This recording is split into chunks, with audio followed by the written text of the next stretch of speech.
Honourable members, prayers.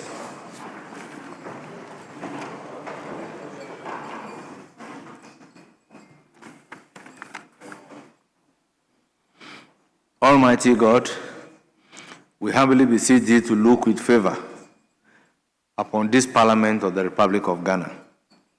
Grant that it may perform its high duty as in their sight. Give divine guidance to the President of the Republic. Endow members of Parliament and ministers of state with discernment and vision, integrity and courage, that through the labors of government, this land and people may be well and truly served, and their good purposes for the common human life be realized in our midst. O God, grant us a vision of our country, fair as it might be, a country of righteousness, where none shall wrong his neighbor, a country of plenty, where evil and poverty shall be done away with, a country of brotherhood, where all success shall be founded on service and honor shall be given to the deserving, a country of peace, where government shall rest on the will of the people and the love for the common good. Bless the effort of those who struggle to make this vision a living reality. Inspire and strengthen our people that they may give time, thought, and sacrifice to speed the day of the coming beauty of Ghana and Africa. Amen.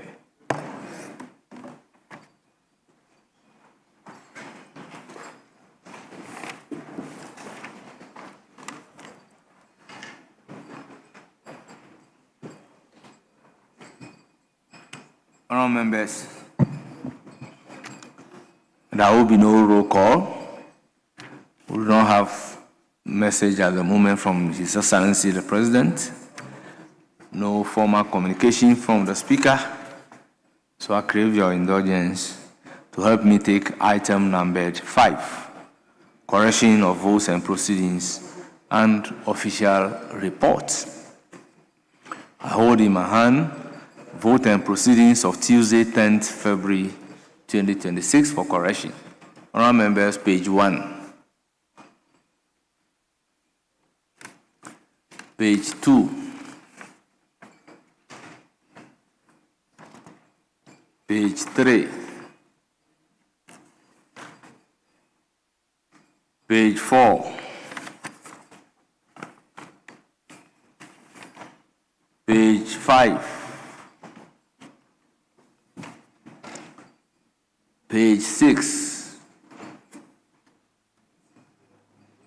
Page 7. Yes, page 7. Speaker, thank you so much. Just a minor observation for the sake of internal coherence. Page 7, item 5, B. The way and manner in which Odododio is written here is different from the data of the House as to how the members' consensus is written. So if the clerk at table could take note and correct accordingly. Thank you. And clerk, cross-check. C of that same item 5, in line with the manner in which the votes and proceedings are often taken, you notice that staff and pupils of Gomwa German Senior High School, I think that often those at the senior high school, they are referred to as students, staff and students of, rather than pupils. Thank you. No, this is staff and pupils of Covenant Presbyterian Basic School. You are talking about the C. The C, okay. Very well. Table office, take note. Yeah. Yes, I was thinking that because it's a basic school, the appropriate description is pupils and not students. C. A C. Yes, staff and pupils. Okay, that is senior high. So that is students. Yes, that's correct. German. That's correct. Page 9.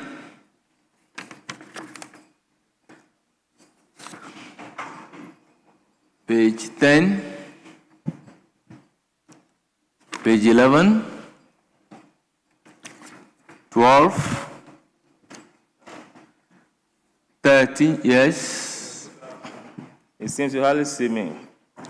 Mr. Speaker, I will normally not raise issues from the Speaker, but a small observation, page 10, the first paragraph.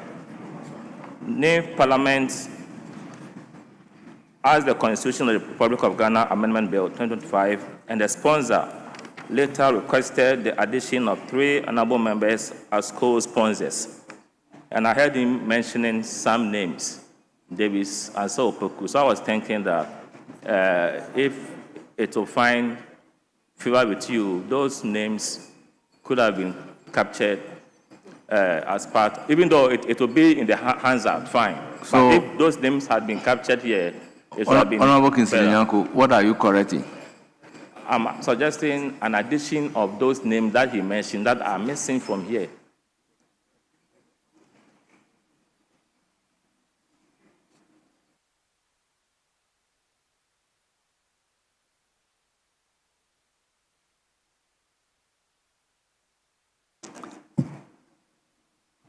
Yes, Honorable Kinsley-Nyarko, there are implications for it.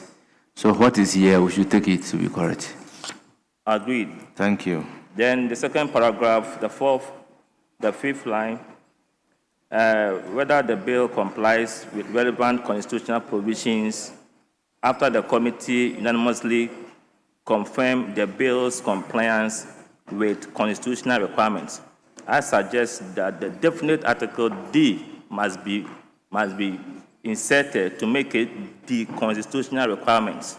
Because if you leave that definite article, constitutional requirements could be any other constitutional requirement. So I am suggesting that there should be the insertion of D, so that it is the constitutional requirements. They are capturing what the Right Honorable Speaker said.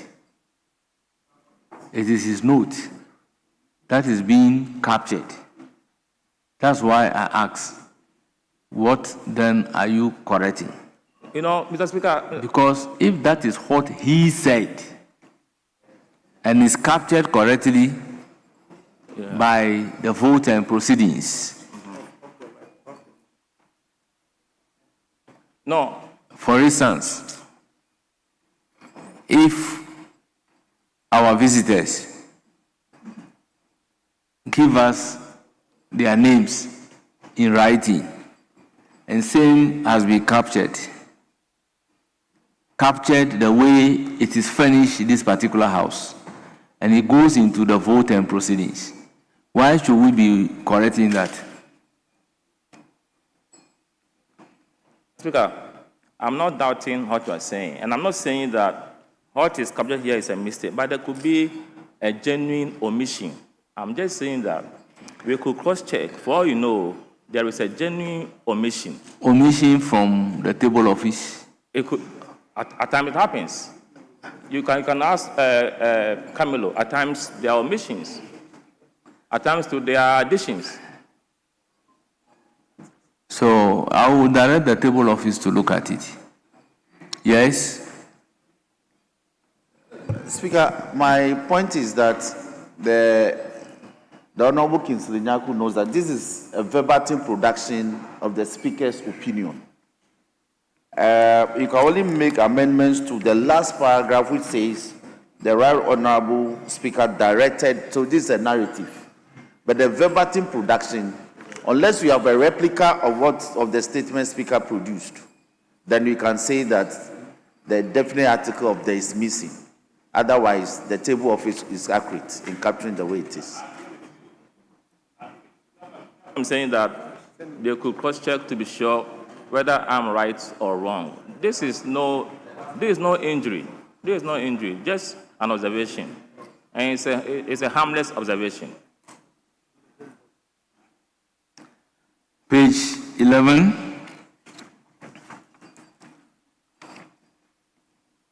Page 12.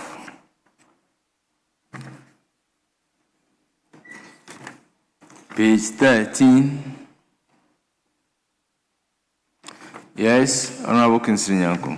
Speaker, normally what I've observed in this house is that when a question has been programmed and the person in whose name the question stands is not available to ask the question, it is captured on the votes and proceedings. Yesterday, Honorable Ajin Sam was not here to ask his question number 528, and I was thinking that it should find space in the other paper as question that was not asked. Thank you.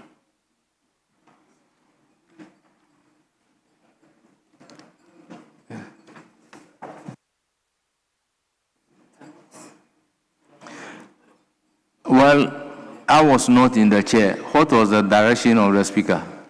In fact, the speaker proceeded to the next question. Because I had made. So, if the speaker proceeded to the next question, the speaker did not direct that the question should be recaptured.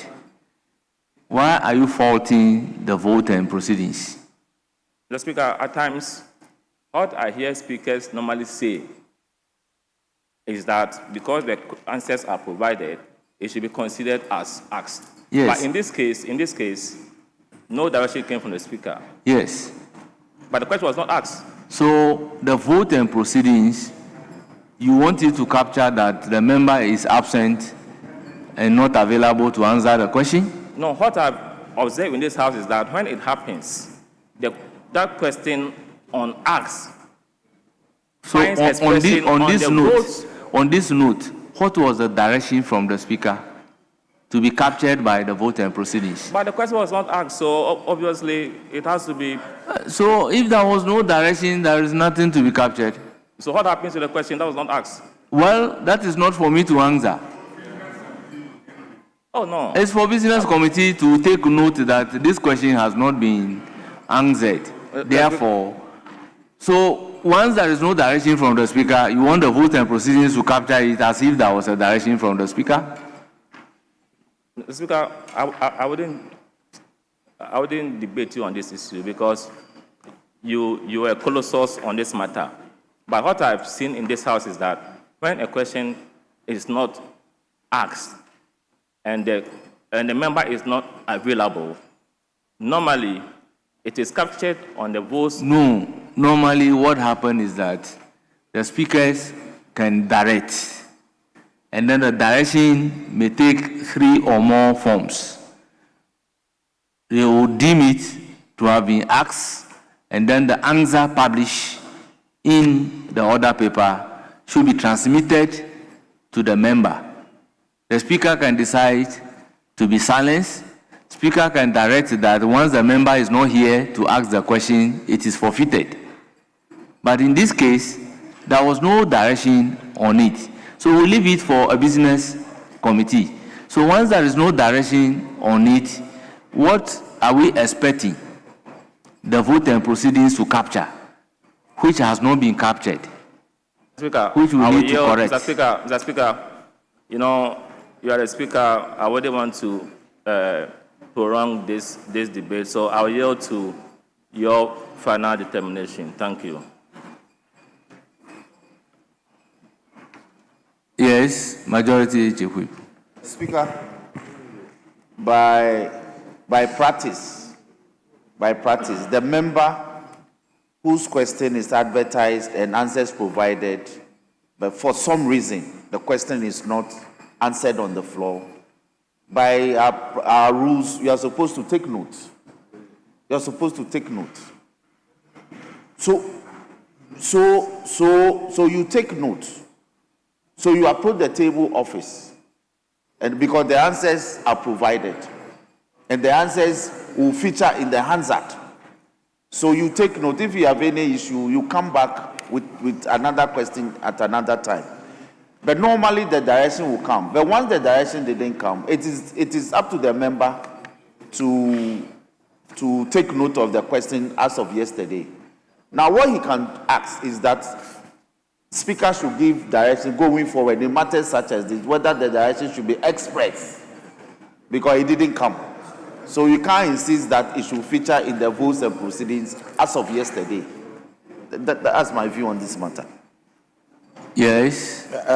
Mr. Speaker, I think what Honorable Professor is trying to draw our attention to is within our practice, when question is asked and answered, it is if the member is not present to verbally ask the question, then what I know and think is that because the answer was provided on the other paper, and because it's not an agent question, if he's not there to verbally ask it, it is presumed that it is being asked. But yesterday, we noticed, my chief whip noticed that he was not in the chamber, and he has asked me to, somebody was given the authority to ask the question. So chief whip told me that he has given the authority to the person to ask the question. So what I'll tell Prof is that since the answer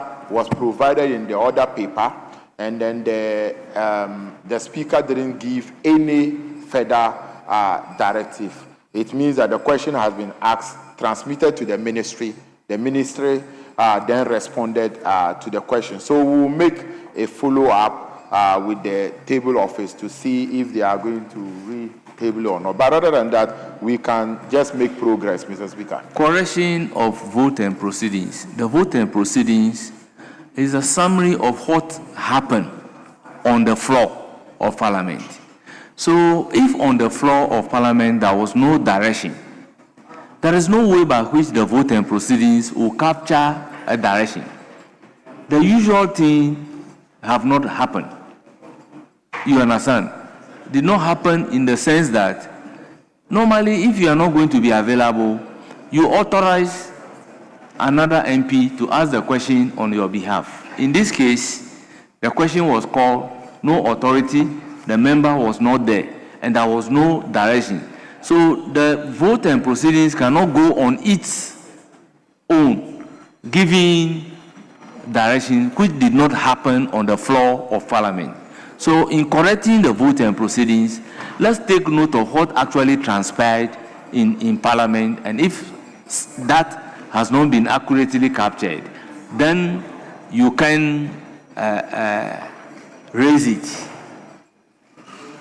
Page 13. Yes. Mr. Speaker, just a minor correction in question 503 and 504 as it is in the votes and proceedings.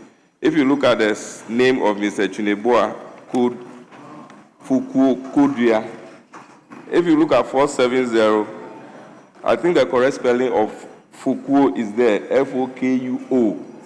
But if you look at 503 and 504, it is spelled as Fukuya. So maybe table office will want to look at the O and the A. Thank you. Okay, table office, take note of the correct spelling. Page 14. Yes. Speaker, the chairman for the Health Committee, Dr. Ket Nawani. Nawani is NA. So table office should take note. They inserted an N. It's N-A-W-A-A-N-E. And consequentially, on 15 as well. Very well. Table office, take consequential note. Page 16. Page 17. Page 18. 19 and 20. Yes, page 19. Speaker, briefly, page 19. Thank you. Item 2. Roman numeral 3. After Ohini, let's delete the word there and insert Frimpong. Thank you. Table office, take note. Honourable members, in the absence of any further corrections, the vote and proceedings of Tuesday, 10th February 2026, as corrected, is hereby adopted as the true record of proceedings. Honourable members, we have two official reports. The official reports of 3rd February and 4th February. Let's first correct the official report of 3rd February 2026. Honourable members, it is for your correction. Any corrections? Honourable Stephen Namwa, are you up to correct the vote and official reports?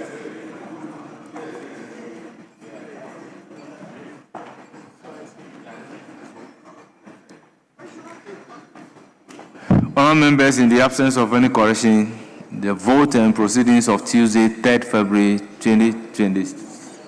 The official report of 3rd February 2026 is hereby adopted as the true record of proceedings. Then official report of 4th February 2026. Honourable members, is for your correction. Any correction?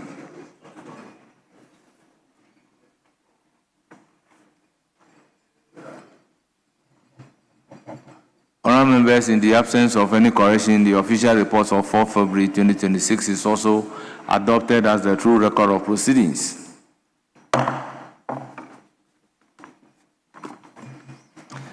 Yes. Thank you, Mr. Deputy Speaker. Minority Chief Whip. Thank you, Mr. Speaker. Minority Mr. Whip. Speaker, I just made some observation in the chamber, and I could see that the majority Chief Whip is in a smoke, and many of our colleagues from the majority. Mr. Speaker, yesterday the Speaker said something that he doesn't want us to recite the pledge again because what comes out of our mouth is not corresponding with our action. And Mr. Speaker, smoke is a traditional wear. And if you want to wear it, you have to wear it properly. Look at how the Member of Parliament for Nalelgo Gambaga, Honorable Nuruddin, you wear it, Mr. Speaker, and when you dress, you put the hat. The majority chief whip is not properly dressed in the smoke. The Minister for Youth and Recreation is not properly dressed. So, Mr. Speaker, if you want to obey the directives of the President, and for that matter, we should promote Ghanaian wear, you should do it properly. Even our doyo and our women, you could see how Zweda was wearing his own thing. Professor Alidu is properly represented, and there are meanings to how you wear the hat. There are some directions. If you put it, there are some directions, Mr. Speaker, in wearing the hat. There are some directions that if you put it and you are not careful, traditionally you will not live to see the next day. Honorable. Others are of spiritual nature that when you put it, and I could see that some of them are trying to tell us that there is nobody close to them. And when you wear, yes, that's the meaning of some of the hat that you wear. You should be able to copy what Honorable Nudin is wearing. Mr. Speaker, your friend is the chief of smokes in the northern region. I know that your good friend, the Yana installed chief of smoke, is your friend. So when you dress properly. But the majority chief whip cannot dress like this. The deputy, look at how Honorable Zweda is dressed. So my good friend, Doyo cannot be dressed like that. Mr. Speaker, don't forget, abusing the wearing of smoke. They are abusing it. They are not properly dressed. Don't forget that I am the son of Yana. On this occasion, you are completely out of order. The best way to defend is to attack. Yes. Majority Chief Whip, any indication? Mr. Speaker, what exactly is the First Deputy Minority Whip saying? That there's a formula for wearing the smoke, which is common to which traditional area? Please. Which is common to which traditional area? I am saying you are urging on us a certain standardized formula of wearing the smoke. And I'm saying accustomed to which particular traditional area? No. So you see, in my traditional area, in Tongochanakpe in South Dine, this is how we wear the smoke. Please. This is how we wear smoke. Oh, are you saying smoke is only accustomed to your traditional area? Is that what you're thinking? What you call smoke or fugu or batakari is accustomed to my traditional area. This is our batakari. This is how we wear it. And you are seeking to edge on us. From Tolong, your practice in Tolong. So Mr. Speaker is completely out of order. Mr. Speaker, I don't know. Either now, this is a Voltairean. Look at how he's dressed. This is a Voltairean. Look at how he's dressed. He's from Bono. Look at how he's dressed. Look at Zoera from Savannah. Look at how he's dressed. Ask your majority leader.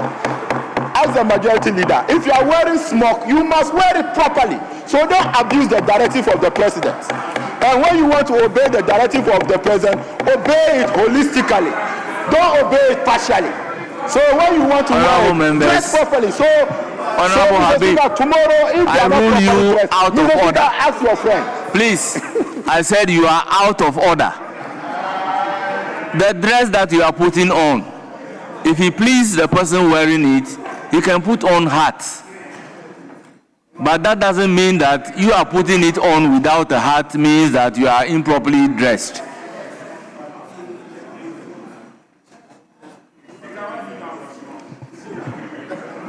Yes, Majority Leader, any indication? Majority Leader, any indication? Speaker, that is so, please. Speaker, that is so. Speaker, may I urge you that we take item number 6. We'll take 2 important statements. Speaker, my prayer is that we'll take the first one, and then there is one that is commemorative of today being the newly declared National Fugu Day. And so a statement from a member has been recommended for admission so that it can be taken on the floor. So, Speaker, Honorable member, yes. The statement admitted. Mr. Speaker, are spelled out here. Mr. Speaker, which one? Mr. Speaker, we we are taking the prioritize? first one. The first one. Mr. Very Speaker, well. Thank you. Yes. Speaker, the Chief Whip is suggesting that we take the first statement as advertised. We have the second statement that stands in the name of Dr. Sevinamwa. I suggest we take the 2 statements. We take the 2 statements. We take the one that stands in the name of the Honorable Intosu, then after which we can proceed to take the one that stands in the name of Dr. Sevinamwa. So 2 statements should be taken for now, after which we can decide whether to proceed to take questions or not. So for the Whip to mention only 1 statement is unfortunate. So we start with that. We start with yours, the one you mentioned. Well, actually, you mentioned the first one. Yes, so we start from there and we proceed to the second one. So we take 2 for now. Yeah, that's what I'm suggesting. So we're taking 2 statements. My prayer is that we take statements. We take the first one as advertised, but we have one that is commemorative of today being the newly declared National Fugu Day. So my prayer is the second statement will be that one. We've recommended it to you for admission. I believe that if it's not been admitted, Mr. Speaker, I will yield. And then we'll take, then we'll take the first 2 as advertised, then we can move to the other businesses. That's all I'm saying. See, honourable members, statements are admitted for processing. So anytime a statement is admitted, the statement will have to be processed. And the processing means that it goes through the requirement and captured on the order paper. So if the statement is not on the order paper, probably the statement has not been processed. Speaker, in this House, we've often agreed to disagree. I don't have a problem Roxanne, I don't have a problem if we have to take the one on the Fugu commemorative. No problem. But let's take the first 2, which is advertised, Speaker, in your own words. Then after which, we can take the commemorative one. That'll be fine. Yes, so clearly, we are taking 3 statements for now, including the one that is not processed but admitted. Very well. We have the first statement standing in the name of Honorable Helen Adjoa Ntoso, Member of Parliament for Karachi West, on Volta Lake disaster. Honorable Member, you have the floor.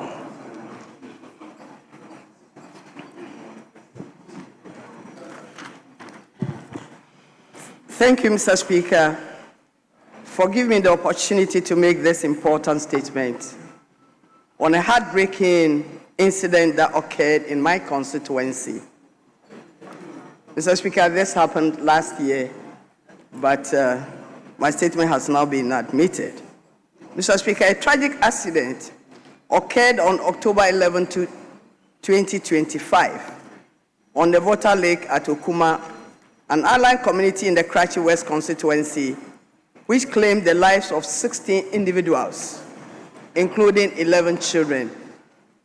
Mr. Speaker, the boat, which was carrying over 20 passengers, traveling from Okuma to Debume to attend the funeral of a beloved one, regrettably capsized.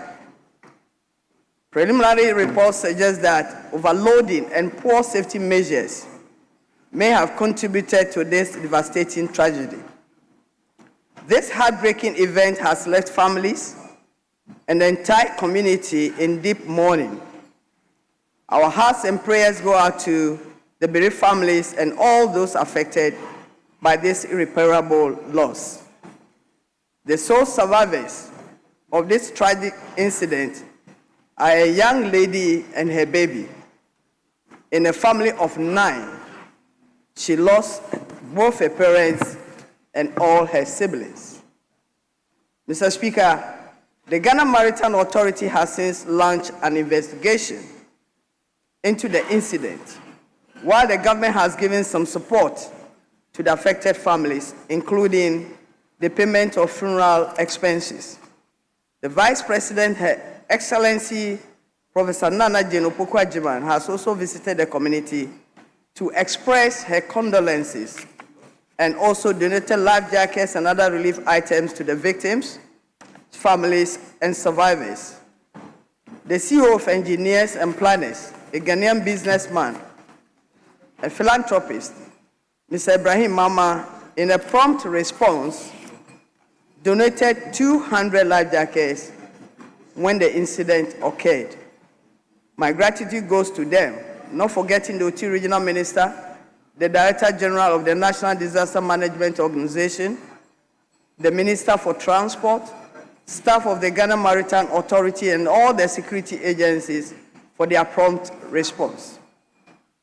Mr. Speaker, this painful tragedy serves as yet another reminder of the urgent need to enforce strict safety standards on our waterways.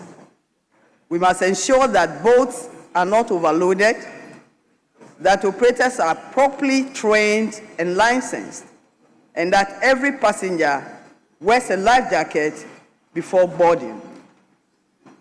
In this regard, Mr. Speaker, I wish to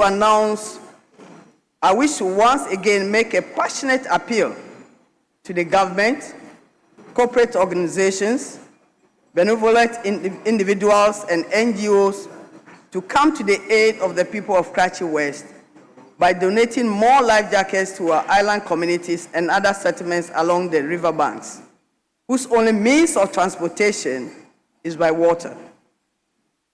The supply we currently have is woefully inadequate. Many of my constituents rely on the Volta Lake for daily transportation, trade, and access to education and healthcare facilities. Equipping them with proper safety gear will go a long way in saving lives. Furthermore, Mr. Speaker, I urge all community members, boat operators, and all users of water transport to strictly adhere to safety protocols when traveling on our water bodies. No life should be lost again because of non-compliance with basic safety rules. Together, we can build a culture of safety and responsibility on our waterways. May the souls of the departed rest peacefully in the Lord, and may their families find comfort and strength during this difficult time. I thank you once again, Mr. Speaker, for the opportunity given me. Member, thank you. Statement is ably made. It is now for comment. Leadership. Having regard to the number of the statement that we have, how many contributors do we take? Speaker, we propose that we do 1 plus leadership 2 per each statement. Very well. No. Yes. Yeah, that's fine. It's fine with us. Yes. So, Honorable Matthew Nyindam, you have the floor. Thank you, Right Honorable Speaker, for the opportunity to contribute to the statements ably made by my auntie. Mr. Speaker, my sympathies to the family that lost lives on this voter lake. Mr. Speaker, I know statements are not supposed to generate debates, and I hope my contribution towards these statements doesn't generate a debate. Mr. Speaker, I want to start by saying that the Ministry of Transport and the Voter Lake Authority pay very less attention to people who travel by the lake. In a sense that, Mr. Speaker, if you take the stretch, Karachi to Kejeji, Makango to Yeji, from Lonto to Yeji, Dambai, all along Katari, that stretch. Mr. Speaker, most of the people who live along these areas, their main transport, the main transport they use, Mr. Speaker, is the boat. But unfortunately, these people travel without any protection. And sometimes they stay on the lake for almost 3 hours. 3 hours on the lake. Some of the boats are such that they can carry over 50, 100 people. No regulation, nothing. The authorities see them, they look at them unconcerned, but when disaster like this comes up, Mr. Speaker, we will be here to make statements, we'll be here to complain. Authorities will go in, donate 1 or 2 things, and then that ends the story. The following day, Mr. Speaker, the same thing happens. So I want to urge the Minister of Transport and the Voter Lake Authority that they should take much interest. Because the interest that we, or the attention that we give to these committees, Mr. Speaker, is very poor. It's so poor that if we as a nation don't put in measures to support the individual, because, Mr. Speaker, it is privately owned. Government do not have any direct intervention when it comes to the use of the voter lake, apart from the pontoons that run from one end to the other. When it comes to the boat, it is privately owned. And because it is privately owned, government do not give much attention to these areas. She just spoke about the life jackets. Mr. Speaker, most of the people that uses the lake do not put on their life jackets. Some don't even have it at all. They don't even have it at all. So I want to urge that in as much as we want to contribute, in as much as we want to sympathize with families who lost their dear ones to this accident, I will pray that, Mr. Speaker, when this statement ends, let's get the Ministry of Transport to come and see or tell this House how best they can support these private boat owners to give life jackets, if for nothing, life jackets for free, and then get some control and monitoring. You don't just give the jackets and that ends it. You give the jackets and put in measures to make sure that those people who bought these pantoos or who bought these boats make use of them. And if we all put in some of these measures, I am very positive-minded that we will save lives instead of coming to the floor to contribute and mourn people who lost their lives. Thank you, Mr. Speaker, for this opportunity. Thank you. Yes, I'll proceed to give the floor to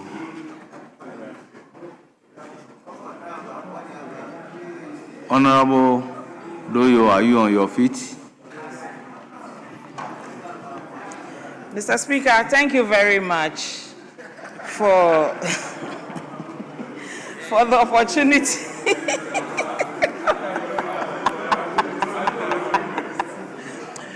I hope you are not Honorable Doyo. Nevertheless, you have the floor. Thank you very much, Mr. Speaker. Mr. Speaker, thank you for the opportunity to contribute to the statement made by my senior colleague, the member for Karachi West. Mr. Speaker, those of us who have our constituencies bordering the Volta Lake, we wake up every morning and pray that we don't get a phone call from the constituency announcing a boat crack, a boat drowning, or a boat capsizing, because it's become the bane of our people.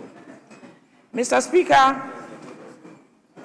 when this particular crash happened and I heard about it, the first thing I did was to call my constituency, my municipal chief executive, to find out whether there were any people from my constituency on the boat. So he in turn placed calls to his colleague in Karachi West and reassured me that we had not suffered any casualties. Mr. Speaker, the reason is our people travel along. I nearly share borders with Karachi West, and some of the constituents from Karachi West live in my constituency and vice versa. So when these things happen, it's not about the people of Karachi West only. It's about all of us. Any of our relatives, our friends, our associates could have been on that boat that day. And so it brings home the need for us to do something about this situation that keeps recurring. Not too long ago, we received one statement from Honorable Bidzidin. The same thing had happened around his constituency. And so I think we need to begin to look at holistically what we can do to arrest this situation. I have said that I think the Ghana Maritime Authority should begin to look at deploying speedboats, safety boats, so that they are at hand immediately disaster strikes to offer assistance to the victims. You can travel the whole stretch of the Volta Lake from Dambai to Kijewu and not see one single form of assistance for the users of the lake. And all these communities, at the end of the day, is their only mode of travel. They carry their goods, they carry their children. In some of the lakeside communities that don't have schools, they ferry their children on boats to the next community with a school. Some of the communities don't have clinics. When a woman is in labor, they have to ferry the woman across the lake to the nearest community that has a clinic. So there's a whole developmental gap around this area of the Volta Lake. And I think that is about time that all of us make concerted efforts to look at how to bring relief to our people. It shouldn't be the case that when our people get on the boat to cross to the next community, we are apprehensive. We should be able to relax and know that they are safe and that they'll get to their destination and come back home. And that brings to mind, Mr. Speaker, the quality of the boats on the lake. Because they are privately owned, as my colleague said, no one pays attention. Some of them, we use it a lot, Mr. Speaker, your MPs, when we go campaigning, we go visiting our constituents, we are sitting in the boats on the lake, and you find a child with a bucket and a cup scooping water because there's leakage and water is getting into the boat. So if anyone loses attention and the water collects in the boat is going to sink. We need to begin to look at the quality of boats on the river. We need to look at a licensing regime that will have a full protocol of assessments that boat owners must provide and physical inspections undertaken before they are licensed to operate on these lakes. Mr. Speaker, I want to add my voice to the honorable member for Kratchi West to thank all the people who came to the aid of the victims and to her aid, because invariably, Mr. Speaker, when these things happen, it ends at the doorsteps of the MP. The MP has to bear the medical cost, the cost of burial, the cost of evacuating the bodies. And so once we get people to support us, we want to show appreciation and pray that they will keep giving us more in order to help our people along the lakes. The people who live along the Volta Lake are Ghanaians. They pay taxes. Honourable Member, let's observe Order 93.5. And so... The comment must not exceed 5 minutes. Thank you very much, Mr. Speaker. Government needs to pay attention to them and find a way of mainstreaming them into the developmental agenda of this country. Thank you very much, Mr. Speaker. Yes, minority leadership.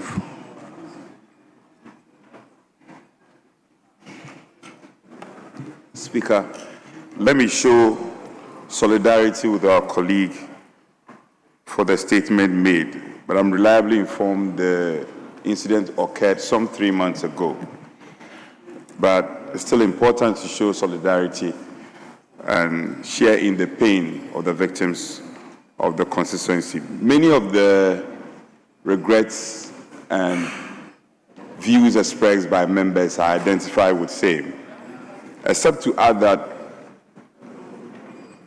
for instance, the white Volta, the black Volta, and the Volta Lake serves as a very important means of transport. So that elsewhere in many parts of the world, such means of transport has been developed and serve as a reliable, so to speak, means of transport. But in our parts of the world, we often take things for granted. And so the Ministry of Transport, for instance, comes in wake. And it's regrettable that most of these facilities we have on these water bodies don't have life jackets. Don't have life jackets, and they are basic facilities that should be found on these facilities. So it's not a matter we have to belabor. We should be revolving around reasons why life jackets and such safety measures cannot be upheld. Because no one can ever justify why these safety measures are not upheld on these transport facilities. And we keep losing lives every now and then. Speaker, I think the duty bearers would have to respond to this matter and track it down once and for all. Accidents that occur as a result of a compromised safety measures are things that we cannot toy with, and eventually leads to loss of lives, loss of properties. I think it's high time we draw the lines and draw the curtains on these concerns. So it's important. It's very important. Honorable, our hearts go out there to you. We can't inflict pains on our people, and on the other hand, we come to show regret and call for paltry sums of money or support to be given to affected victims where these accidents could have been avoided. So, Speaker, not to belabor the point, we must call on all the duty bearers, particularly the Minister of Transport and all the parastatal bodies who are involved, to let it be a thing of the past, and for us to bring finality to this needless and avoidable accident that occurs on our water bodies. The last time I recall, the Honorable Big Zidane had a cause to present a statement in this House, and it was on the White Volta, and many lives were lost. So, the Honorable Toso, our hearts go out to you, but we should use it as a springboard to inflict on other occurrences that are occurring on the White Volta, the Black Volta, and other water bodies we have in our country where these accidents are occurring every now and then, and to deal with it once and for all. Speaker, I thank you for the opportunity. Thank you very much, Minority Chief Whip. Yes. Yes, Minister for Sports, Honorable Kofi Adams. Thank you very much, Speaker, for the opportunity to make some few comments on the statement made by our colleague, the MP for Karachi West, on this disaster that happened last year. Speaker, like other members have indicated, this is not the first time we are experiencing such an occurrence. It happens, we come, we make statements, and after that, it ends there. What is clearly necessary, Speaker, is the need to formalize water transport in this country. Like some members have indicated, water transport is supposed to be the safest and the most reliable in many countries. Unfortunately, in Ghana, it's not the case. Either we have failed to remove the stumps that needs to be removed so that the path can be so safe for them, or the boats that they use are so outmoded and are not waterworthy. Speaker, in the same way that we take our vehicles to DVLA checkpoints, examination points, for these vehicles to be examined for renewal of what? Licenses and roadworthiness. Same must apply to the boats, so that there's a system to check whether these boats that use to carry persons from one point to the other are truly waterworthy, just like we do for vehicles. Speaker, in most cases, enforcement is also key. But do we have enforcement systems at the riverbanks where they start from? Sometimes no. If we have MTTD officers on our roads that deals with road transport, should it not be the case that we should be having something on our water systems also that will be checking this, and possibly even have water patrol units? Communication. If you come to aviation, there's always a tracking of every flight that moves from one particular airport to another. What happens to the boats when they are on the water bodies? Who checks where they are moving? Who gives them the weather readings to know that this is the weather situation on the lake you are going to be moving on? So it is important we formalize this system.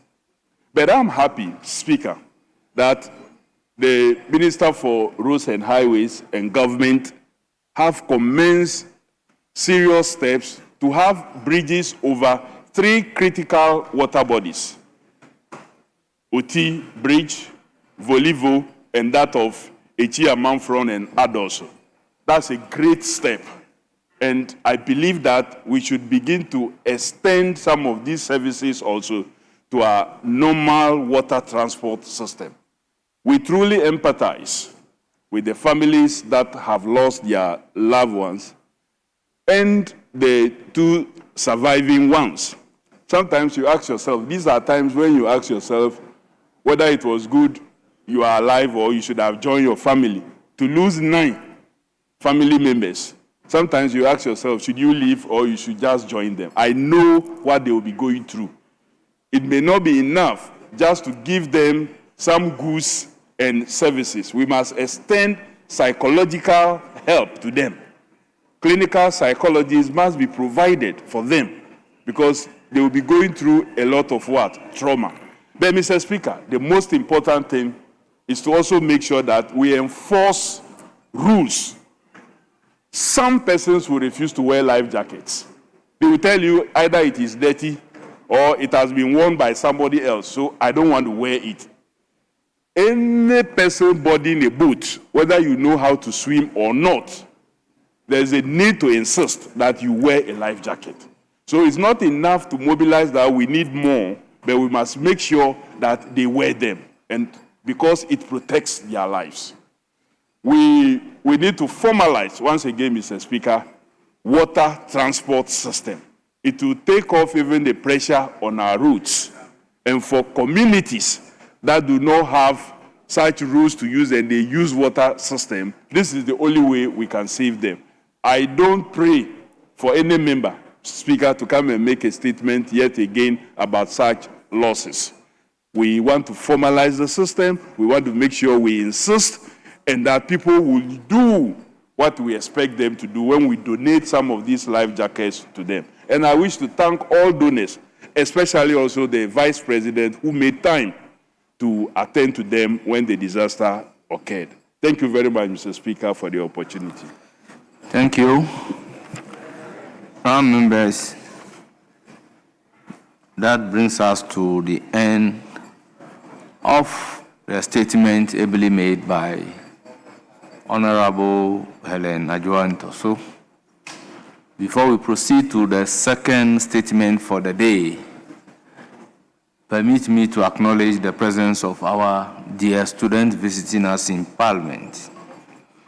We have students from Wemase DA Junior High School, led by Richard Adade Boatin, head teacher. They are from Ekrofum, they numbered 85. We also have students from Ningo Senior High Technical School, led by James Waterbeck, a teacher. They are from Ningo Pram Pram. They numbered 75. We also have students from Abepotia Presby, led by Ms. Rebecca Na Mele Labi, project director. They are from Kwau South. They numbered 80. Finally, we have students from Abo Senior High School, led by Reverend Dr. Seth Agbayuman, headmaster. They are from Keta constituency. They numbered 90. Honourable members, I am a proud old student from Abo Secondary School. Honourable members, I was a senior prefect in 1992-93 academic year. 92-93 academic year. Yes, the old system. And honourable members, I can proudly say that I'm the first student to become a lawyer. And I'm also the first student to become a member of Parliament. So I use the opportunity to welcome all our students to Parliament. I urge you to have a very fruitful visit to Parliament of the Republic of Ghana. Please kindly resume your seat. Honourable members, we have the second statement standing in the name of Honourable Stephen Amwa, Member of Parliament for Onshaiso, who will be making statements on entrepreneurship as part of Ghana's basic and senior high school academic curriculum. Honorable Stephen Amwa, you have the floor. Thank you, Mr. Speaker. Right Honorable Speaker, it is a pleasure to have this opportunity to present a statement on another critical national issue, which is the impact of entrepreneurship on the global economic and the need to consider that as a course in both Ghana's junior high school, and senior high school academic curricula. Mr. Speaker, entrepreneurship is the ability to set up a new business venture and develop one's own business with the intention of making profit instead of rely on one's already created by another individual or corporate body. Mr. Speaker, there are a number of compelling reasons for the above proposition to be accorded the needed national and executive attention. Entrepreneurship has played a remarkable role and indeed become an integral part of the global economy. It has impacted the economy by creating jobs, stimulating economic stability, and reducing poverty in the world. The job market in Ghana, Mr. Speaker, is congested, leaving most of the youth in an undesirable employment space. The unemployment rate in Ghana has tremendously contributed to most of the antisocial behaviors in Ghana, including insecurity, robbery, drug abuse, teenage pregnancy, and sexually transmitted diseases. Mr. Speaker, the Institute of Statistical, Social, and Economic Research data indicate that only about 10% of Ghanaian graduates secure employment within a year of graduation. Besides, the statistical service indicates that graduate job hunting duration is about 5 years. What it means is that it takes about 5 years for them to even get regular jobs to do. Mr. Speaker, in Ghana, according to the Ghana Education Sector Report, about 109,874 graduate from the university education system annually. What it means is that only about 10,000 of this number get employed annually, leaving about an estimated figure of 100,000 unemployed graduates. Mr. Speaker, the way to go all over the world is entrepreneurship. Private sector is the engine of global socio-economic growth. It was entrepreneurs who replaced home kerosene lamps with brighter and cleaner burning gas in the middle to late 18th. Those ones also were displaced by a better electric light system, and later came fluorescent lighting.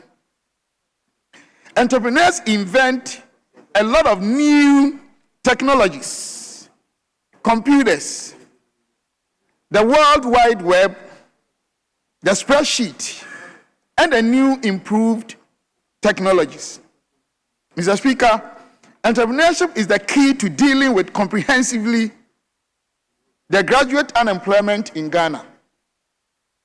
A lot of our talent, out of frustration, engage in a lot of illicit socio-economic ventures and even leave the shores of Ghana in search of green pastures.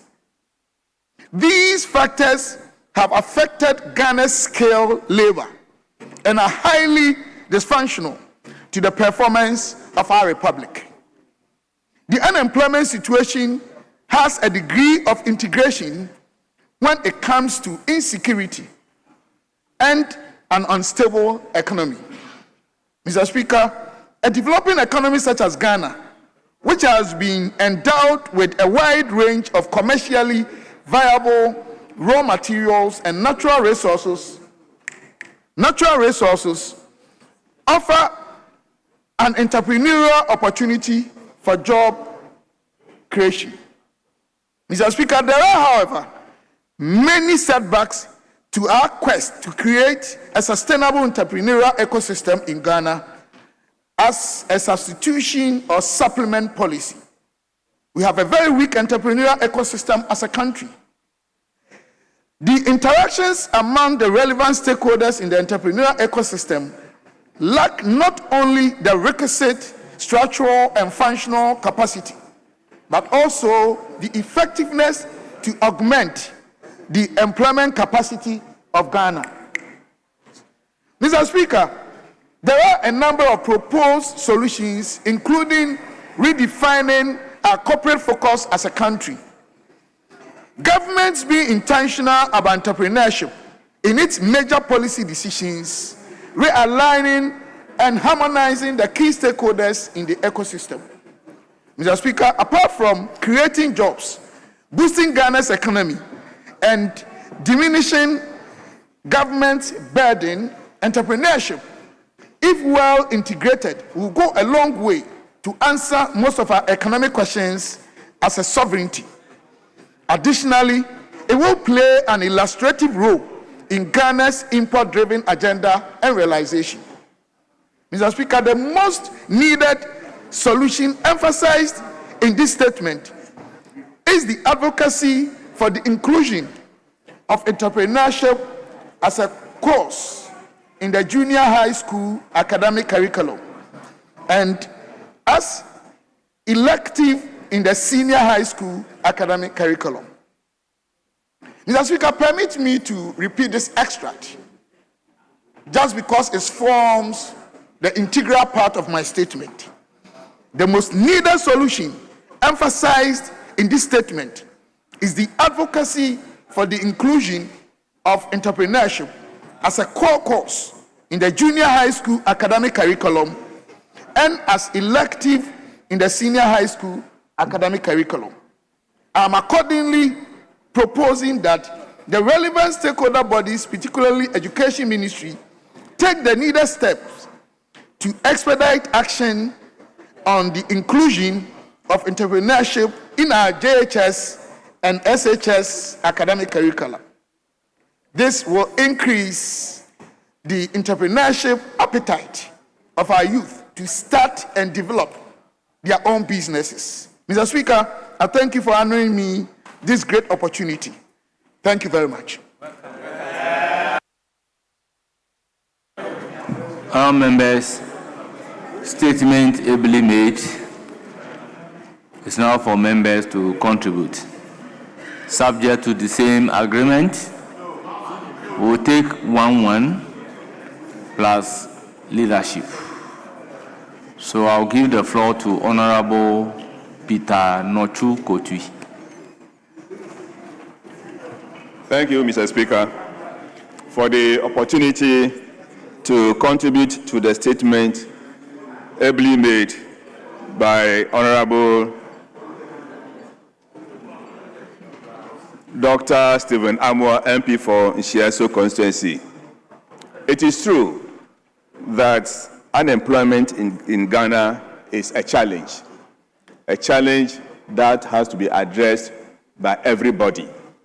It is also true that it is important that we make our learners develop skills that will help them in the future, rather than always depending on government for employment. Yeah, Mr. Speaker, as he said, entrepreneurship is the ability to set up a new business venture and develop one's own business. But where I have a small challenge is the introduction of entrepreneurship at the basic education level.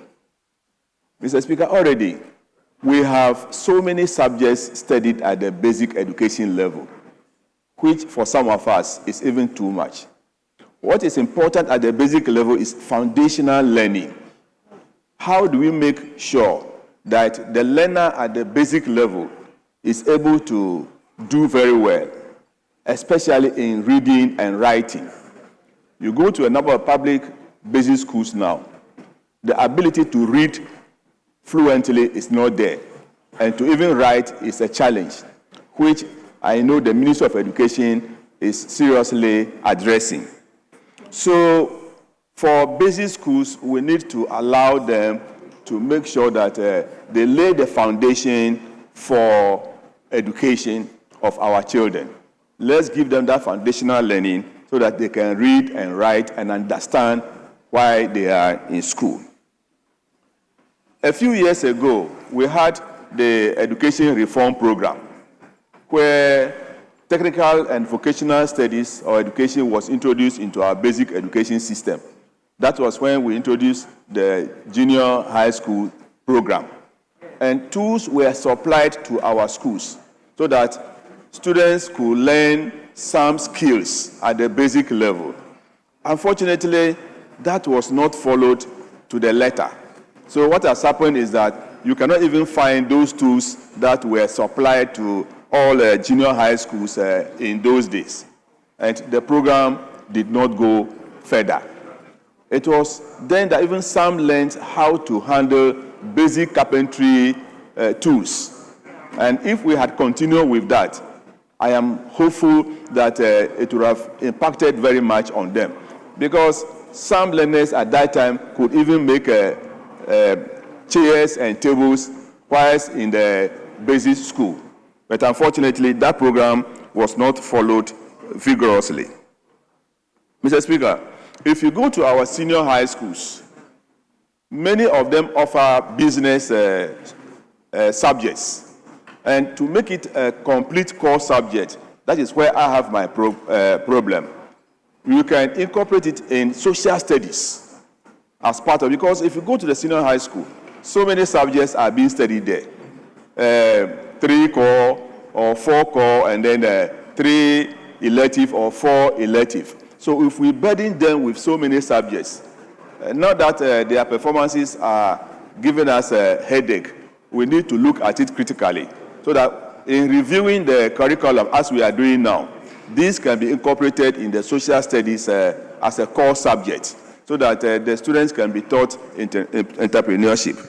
Then also, when you get to tertiary level, you will realize that a number of graduates that are being produced these days are not being given any skills which they can develop.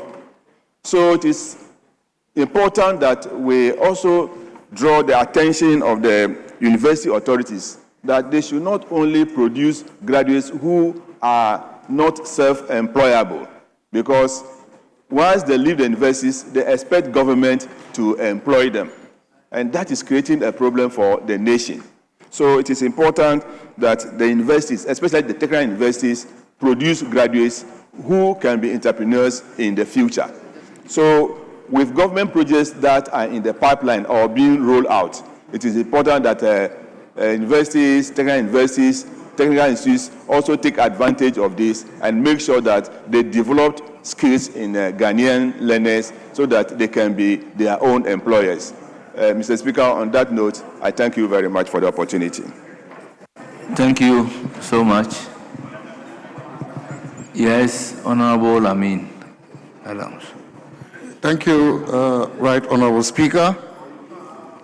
Mr. Speaker, I would like to, first of all, commend the Honorable Stephen Amwa, my former Deputy Minister, for this statement. The issue of entrepreneurship is very critical for the growth of our economy and for the overall development of our country. Entrepreneurship drives economies, and Ghana's economy is no exception. SMEs are critical because they contribute about 70% to the gross domestic product of our country. And 92% of all businesses registered in Ghana are SMEs. As far as job creation is concerned, they also contribute about 80% of jobs in the country. Now, the SMEs cannot succeed if they do not have the entrepreneurial spirit as well as the skills required to innovate and to provide leadership to the small businesses. And this is why the statement is so important, trying to address this gap of lack of entrepreneurial skills at the basic level of our education. It is important because when we start giving the young ones the skills, the entrepreneurial spirit and endowment, they can grow to become successful entrepreneurs in the country. And so I support this statement because I think that starting the solution at the basic level is so critical. Mr. Speaker, apart from this, I also think that we must begin to address this issue also among the existing SMEs, because most of the SMEs are not successful because they don't have that training, they don't have that skills. Apart from capital constraints, the other key constraint is the entrepreneurial skills. And so apart from the basic schools, existing SMEs also need that support. And so I recommend that we set up SME clinics across the country, in communities, in districts, in the regions, so that SMEs can walk into these clinics to get entrepreneurial skills, to get the training, and to get the guidance where they can get capital and how they can transform their businesses so that they can become successful to continue to create jobs for our country and to continue to contribute to the gross domestic product of our country. And so, Mr. Speaker, this statement really needs to be looked at seriously. The last time we passed the 24-hour economy, I wanted to see emphasis on providing entrepreneurial skills to SMEs. And I hope that the authority, once established, will give attention to the issue of providing entrepreneurial training and skills to SMEs who are the bedrock of our economy, in order for them to double their profits and then to expand their businesses and then to create jobs for the youth in particular, especially graduates that are coming out of our universities and our technical schools need that opportunity to be absorbed, to apply the training, the technical skills they've acquired in schools. But if we don't have that opportunity, that platform, Mr. Speaker, we will continue to read petitions by graduate unemployed graduates associations in our country, which really does not augur well for us. We all agree that unemployment is a security threat and all efforts must be made to address the issue of unemployment, but more so when individuals are supported to set up their own businesses, to realize the entrepreneurial ingenuity of these young ones. It will all go a long way to complement what government is doing and thereby help us address this security threat which unemployment is posing to our country. And I thank you, Mr. Speaker, for the opportunity to contribute to this statement. Thank you so much, Honourable Member. Yes.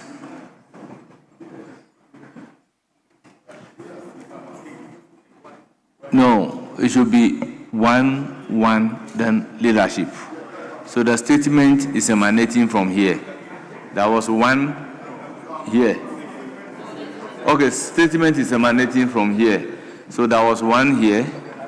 There was one here. So now leadership. So minority leadership. So, Mr. Speaker, our own, we are ceding to Honorable Sami Owuku. Honorable Samia Oko, you have the floor. Thank you, Mr. Speaker. Mr. Speaker, I rise to add my voice to the maker of the statement and the very proposal that he has put forward. Mr. Speaker, we are seeking to solve a problem, and the problem is youth unemployment. Mr. Speaker, on the African continent today, the biggest problem facing us is unemployment. And whereas the government sector is choked, I believe that the most viable place to look at is the private sector. And the private sector cannot also function when the entrepreneurial aspect is not there.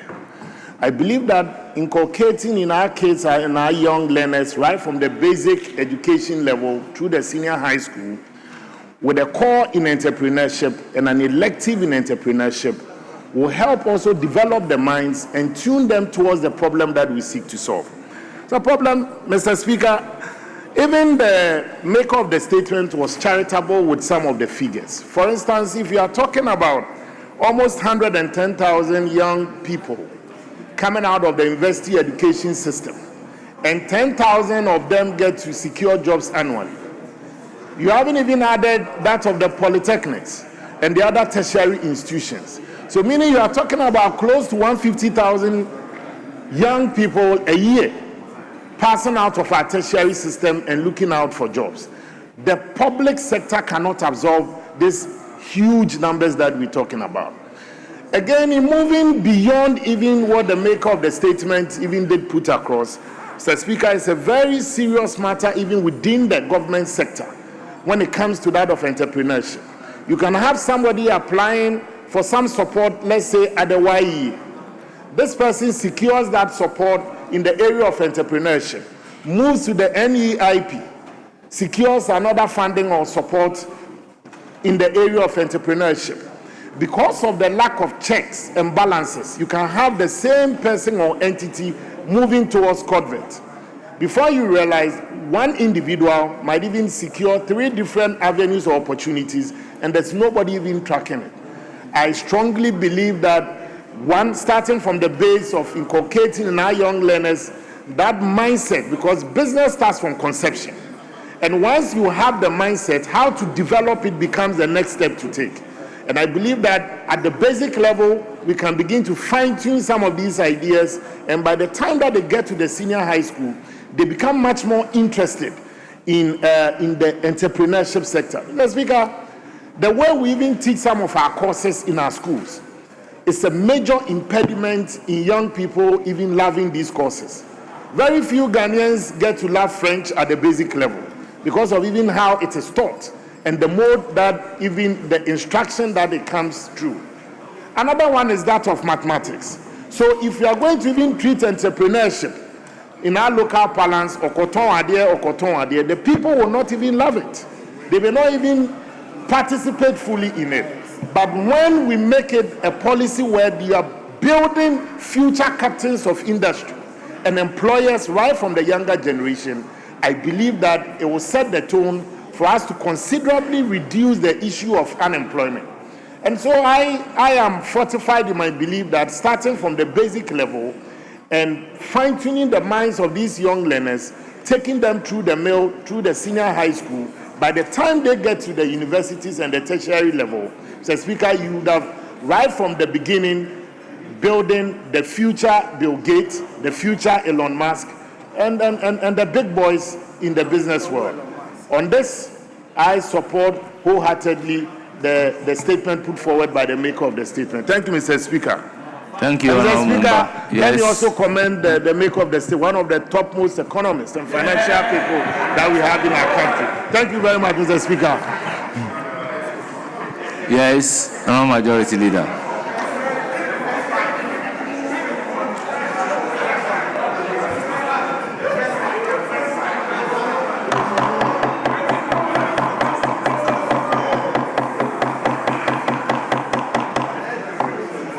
Thank you very much, Mr. Speaker. I think we need to commend the maker of the statement for bringing up an important matter like this for us as legislators to ruminate over, and more importantly, profess some solutions I do agree that entrepreneurship is a problem.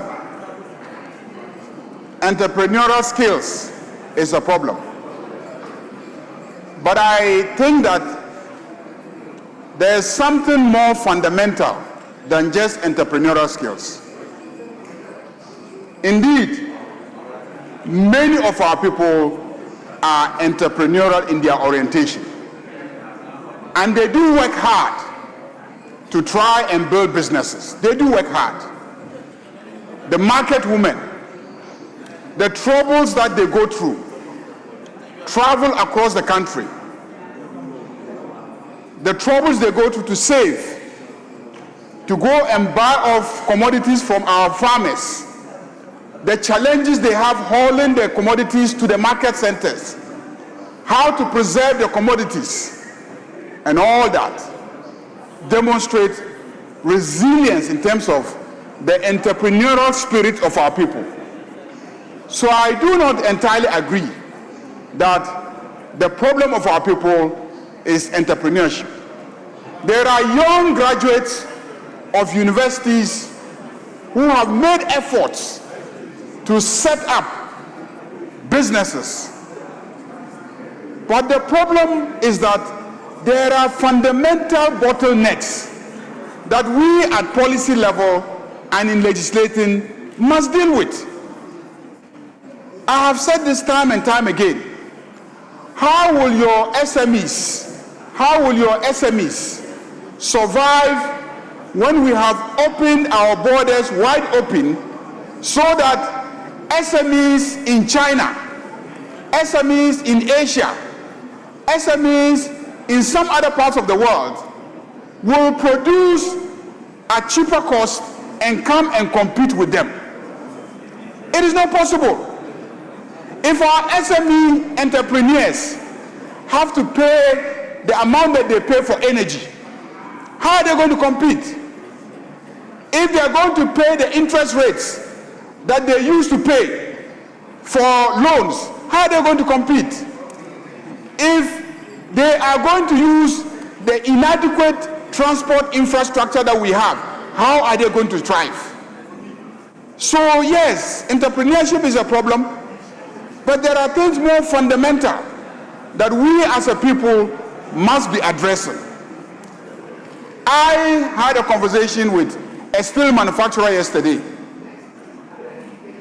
He has increased the capacity of his steel manufacturing plant, and yet we allow other people to import steel as well.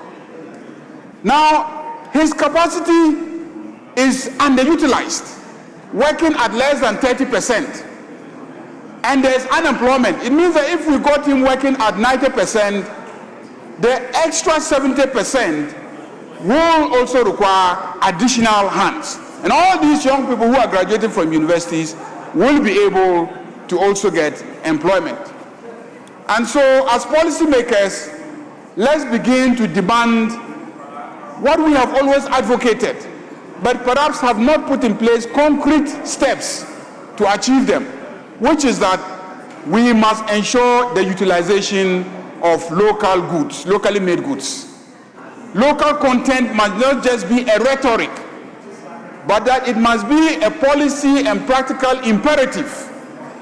If we have steel manufacturers in Ghana, no government contract should be executed using imported steels. No government contract. No development financed projects should be implemented using imported steels. Same with all the other commodities.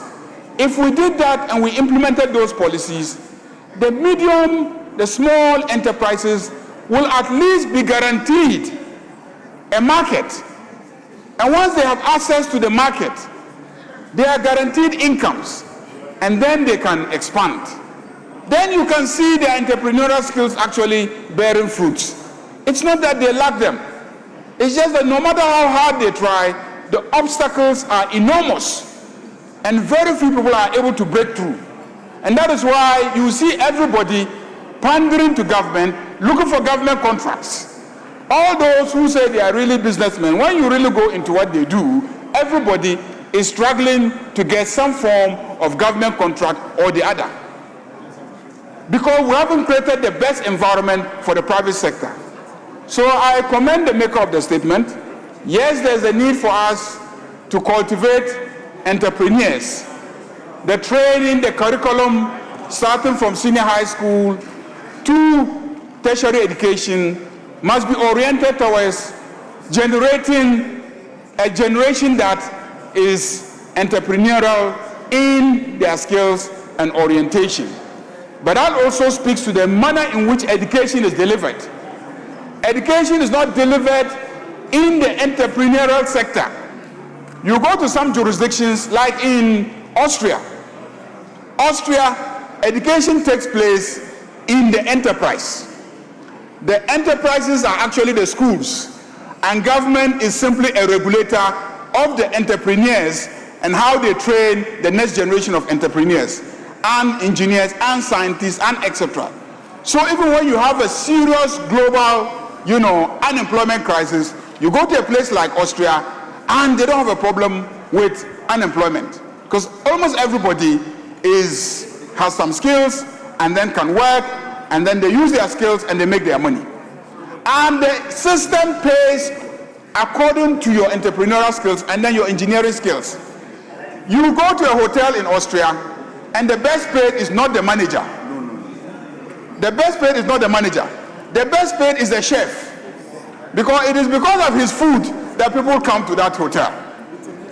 So he gets more paid than the manager of the hotel. He gets better paid than the cook, the accountant of the hotel. Because the real driver of the customers is the person who is delivering on what they actually want. So here you find out that people who wear coat and ties and go and sit in offices, they tend to be the most well paid. And so everybody wants to wear a coat. Everybody wants to wear a tie. Even on days when they say we should all wear smokes, they will wear coats and ties and come and sit in the chamber. And then they deliver big speeches about entrepreneurship. And then the smoke makers. Honorable Majority Leader. The smoke makers. And are you aware I'm wearing coat and tie? I'm not talking about speakers. I'm not talking about speakers. Speakers are not involved. I'm not talking about speakers. Speakers are not involved. According to the best tradition of parliamentary practice, speakers are actually supposed to dress this way. Yes. Mr. Speaker, I commend the maker of the statement. I think that we should take this discussion seriously. And let's begin as a house, beyond just these statements, to think practically, conduct hearings, invite all the stakeholders, and then come out with comprehensive proposals for policymakers regarding exactly what needs to be done to build entrepreneurial skills. On that note, Mr. Speaker, I thank the maker of the statement for such a brilliant statement. Thank you, Mr. Speaker. Thank you so much. Honourable members, indulge me before we move to the third statement. This is an oversight. I have in the House Mr. Raphael Adam Yauli, who is the president of the Old Student Association of Abo Secondary School. We also have Agbotadua Emmanuel Adonu. He is an all-year batch rep. Honorable members, I'm to announce to you that the school marks its 60th anniversary on Saturday, 21st February 2026 at Abo Senior High School premises, and you are all invited. No, here we don't clap, we say here. Yes, we have the third statement by agreement standing in the name of Honorable Comfort Doyo Gansa. Is that not it? Yes?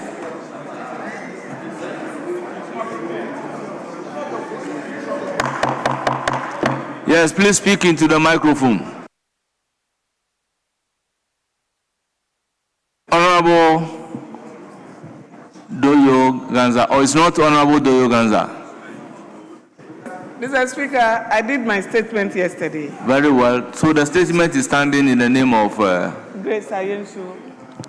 Honorable Dr. Grace Ayensu. Then you have the floor. Yes? Mr. Speaker, I can't find such statements advertised under statements in the other paper. Well, probably, I guess you came in late. Initially, when we were agreeing on the number of statements to be taken, the minority whip agreed with the majority whip that could be taken as the third statement. That is why. What's the statement about? She will read it and you will know what the statement is about. Honorable member, you have the floor. Mr. Speaker, with respect, we don't have copies of the statement. The statement is not on our console like other constituencies. Nobody knows anything about it, Mr. Speaker. So if we can get copies of the statement whilst she made the statement. No, but if she is going to make a statement on Fugu, she's not even properly dressed in the Fugu. Yes, look at how she's dressed.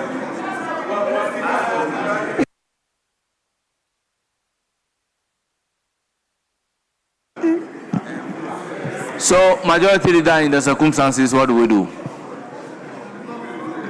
Speaker, sufficient copies have been distributed to members. Please, can I finish?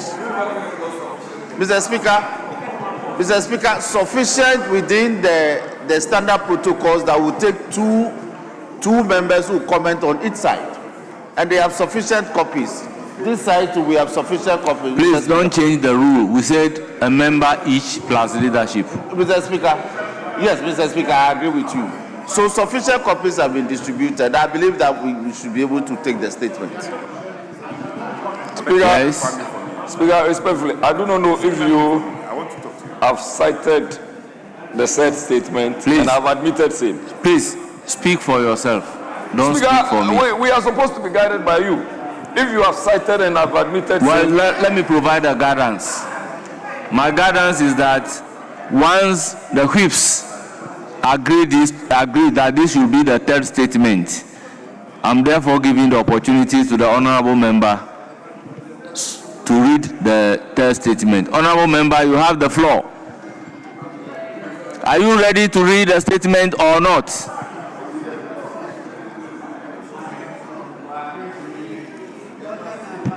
Thank you, Mr. Speaker, for the opportunity to make this brief statement on the distinguished Fugu and its Ghanaian heritage.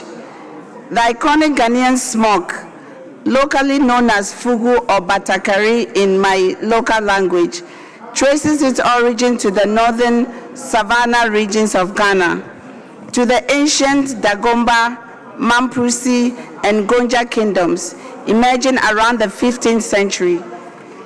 Mr. Speaker, traditionally woven from stripes of cotton grown in the savanna soils of Temale, Yendi, Salaga, and neighboring towns, Fugu's creation was generally influenced by the northern region's climate and the availability of locally produced cotton. This attire evolved from simple tunic worn by warriors and farmers to royalty and chiefs. Mr. Speaker, although deeply rooted in northern culture and embodies ethnic identity, Fugu has over the years won the heart of the entire nation. Its tightly woven nature, interlocking motifs, and signature patterns symbolizes strength, authority, cultural pride, and unity. It is worn in colorful displays during festivals, weddings, funerals, and official gatherings. Mr. Speaker, the importance of Fugu, especially to northern Ghana, is vital and multifaceted. Economically, it sustains thousands of weavers and traders, due to its high patronage to the northern region and exports to the diaspora. This single commodity fuels large markets as well as many cultural centers, tourist sites, and the like across the country. Socially, Mr. Speaker, it marks status, achieves fugu heavy with silver amulets, talisman, and rich design commands respect. Like we all are adorned in it today, it signifies its unifying capabilities. We have seen our first president of the land and the 5 making up the Big 6 declare our independence in beautifully hand-woven smocks. As we have seen other past presidents and great leaders, regardless of tribe or political affiliation, display the beautiful attire on many occasions. Mr. Speaker, in recent times, our President, His Excellency John Dramani Mahama, as always, re-echoed and educated the world on Ghana's rich culture as he represented us on his recent trip to Zambia in a beautiful piece. Mr. Speaker, today, amid urbanization, fugu adapts and fits all persons and events.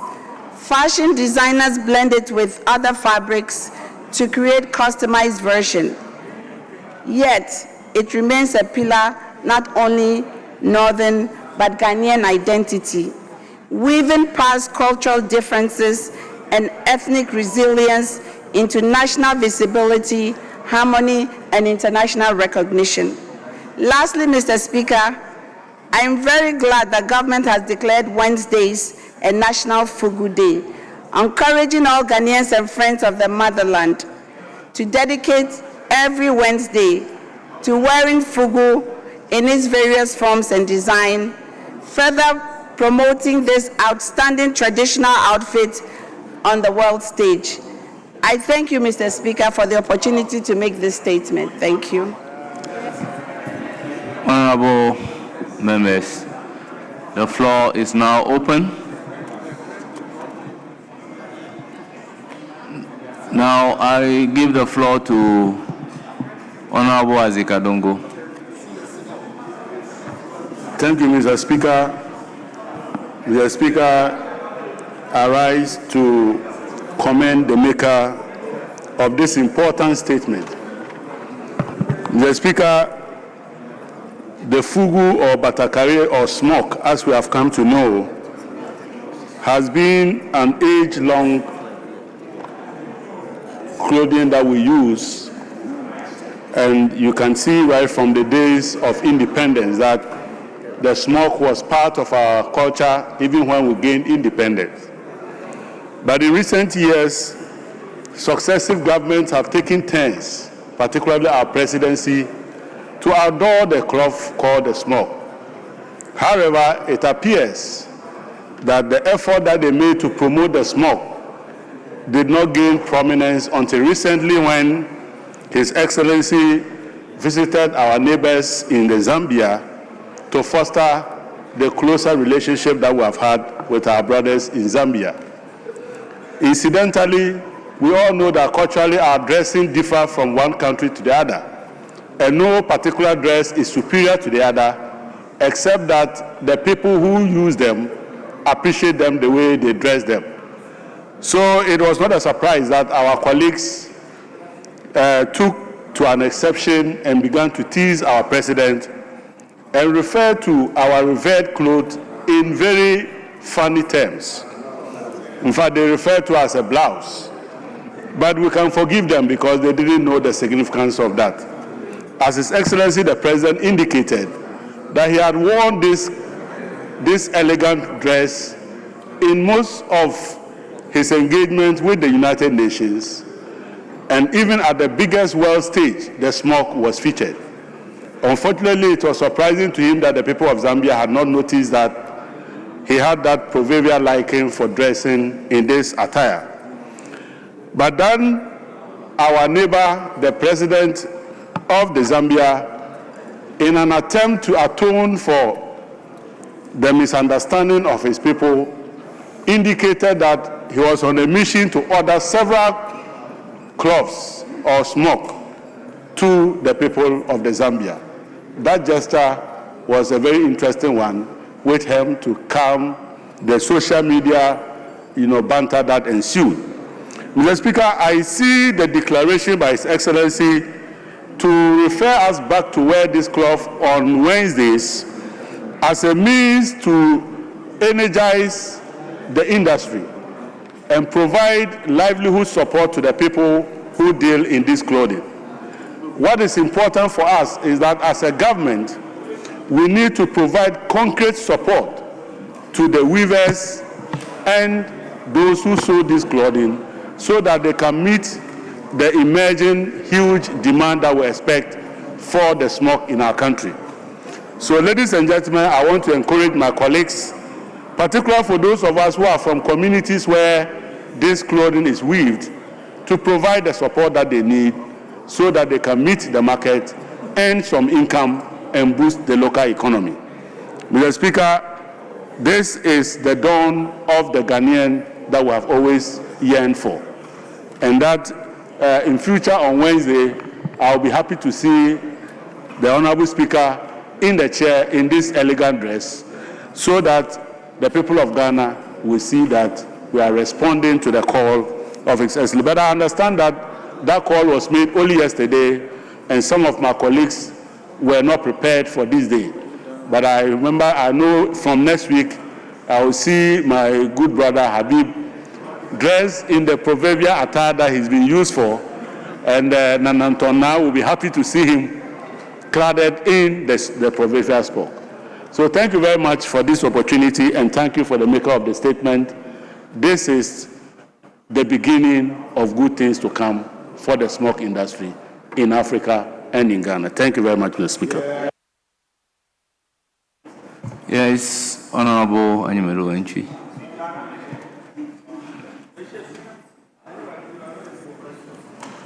Thank you, Mr. Speaker. Mr. Speaker, as had been said by the last speaker, some of us were not aware of this information that we've declared Wednesday to be a Fugu wearing day. Last week, I was in my normal smoke when I was about entering the chamber, and I met some of the pressmen who had said, that was Friday, that we had declared last Friday as the Fugu Friday. It was, then I asked why, because I didn't know anything. It was Friday, and normally we wear traditional wears on Friday.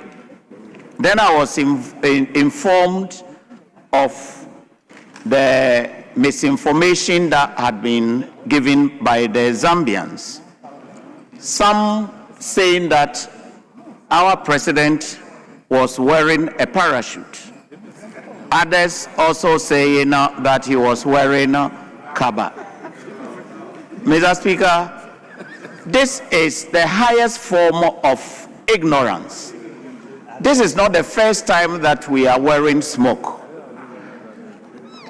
We've taken it to functions, we've taken it on travels, and everywhere in Africa and the rest of the world, anybody that sees smoke admires it. Besides that, those of us who wear smoke, because it's made from cotton, Mr. Speaker, it doesn't matter the weather, whether it is hot or chilled weather, you are comfortable to wear smoke. It shouldn't take us, as Parliament, the President, to wear it for people to make derogatory remarks on them before we cherish our culture. Culture is defined as a way of people, including the clothes they wear and the food they eat. Kente cloth, Mr. Speaker, I know that several statements had been made. And I remember when our colleague from Bonyure was here, I think almost every year when they were doing the Kente Festival, we she gave a statement on kente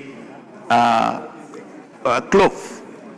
I am a weaver myself of kente cloth when I was a young boy. That was how we started it. This part of that. Similarly, smoke is something. Mr. Speaker, I've lost count of the number of smoke that I have, both at the constituency and in Accra here. So it's part of us. And I think that we must be certain, if we have to decide that we are taking it on Friday as a traditional way, I think it will be better. So maybe leadership should put their heads together, and if we are able to start this from Parliament, I am sure that it will transcend to the rest of Ghanaians, so that the rest of the world will cherish our way. We must cherish it ourselves, but now I think we are confused whether we have to wear it on Wednesdays or on Fridays. As a matter of fact, when I wore it on Friday, last Friday, I didn't have anything in mind that I was making a conscious effort of what we have decided on. It was a normal way that I had done on a Friday. And I think if we are able to go by that, it will help.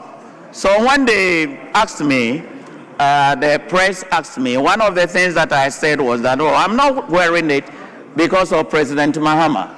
But I would not sit down for anybody to make derogatory remarks against our president, even though I have never voted for him.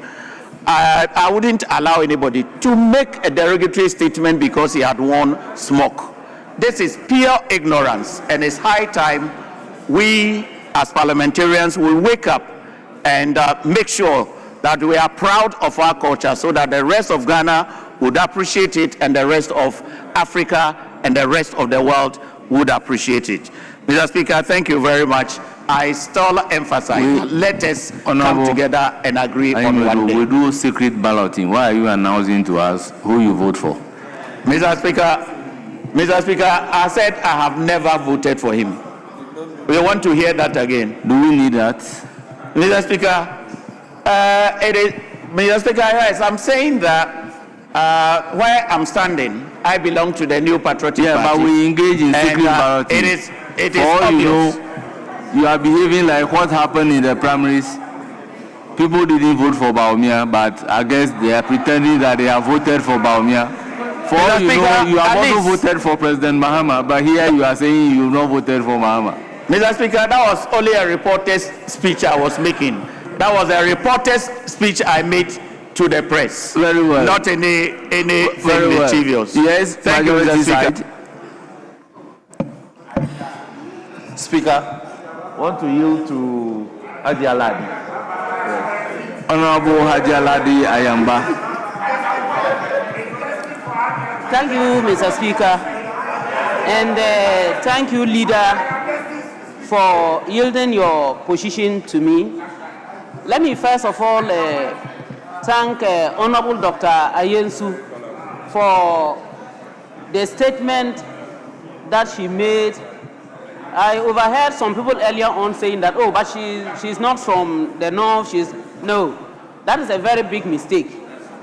Mr. Speaker, the fugu, as we popularly call here, or many people refer to, is an indigenous cloth, although emanating from the northern sector, as most of us know. Is a cloth that actually covers a lot of traditional areas for their own cultural purposes. Mr. Speaker, the fugu, as you have seen, these two colors I'm wearing are from my own constituency, made from my constituency. And we have different colors. Some of the colors, I overheard Mr. Honorable Deputy Minority Whip talking about how the cap should be worn. Mr. Speaker, even colors send messages. Mr. Speaker, there is a particular color which you will not find often worn everywhere, or it's not everybody that wears it. Locally, in my tradition, they call it Pankobok, the feather of a guinea fowl. meaning that there is nothing that you can do to wash the color of a guinea fowl, no matter how much rain. Mr. Speaker, the fact is that that cloth is being used by people who are spiritually, let me put that in quotes, spiritually matured. And they use it for a whole lot of juju, let me say juju or voodoo or whatever you may call it. It is a particular type of fugu. Mr. Speaker, we have the white, and the white, we have the very bright white, and we have the cream white. Many a times you see us women using the very white cloth, especially our queen mothers. They like to use the very white one for our cultural purposes. You may sew it as I have sewn and still have a cloth like what I have put over with the edges removed and properly woven for decorative purposes. And in those days, Mr. Speaker, you wear just the two. One under and then one on the chest and the small one up, as I have said. It is these days that we have gone into sewing like I have sewn. Mr. Speaker, the fugu is a cloth accepted by many tribes, many districts, many people, and it fits basically everybody. It is not for any particular tribe. And you will realize that the late President Rawlings, he had a fugu that he used to wear, and we used to say, yes, that is how the Voltarians wear theirs. So he will wear a long sleeves under and wear what we will say kwalang, in Kusal, we will say kwalang on top of it. The small one, he will wear on top of it. With the Dagombas especially, they have them in so many decorations and shades. The Gonjas have it the same way. If you watch the sewing, Mr. Speaker, many people do not understand and they cannot use the sewing to tell which fugu comes from where. The best fugu you can get is those that are sewn by hand. They are sewn by hand. Every thread is sewn by hand. These days, people sew them with sewing machines, and it's not as nice as the one that is hand sewn. Now, some people these days also sew it with the sewing machine, but still use the hand, the needle and thread to decorate. And I've seen so many of them, basically almost all those here have got that type. But there is one person here who is wearing the properly hand-sewn one with all the decoration. Honorable member for, he is wearing the locally sewn one. Mr. Speaker,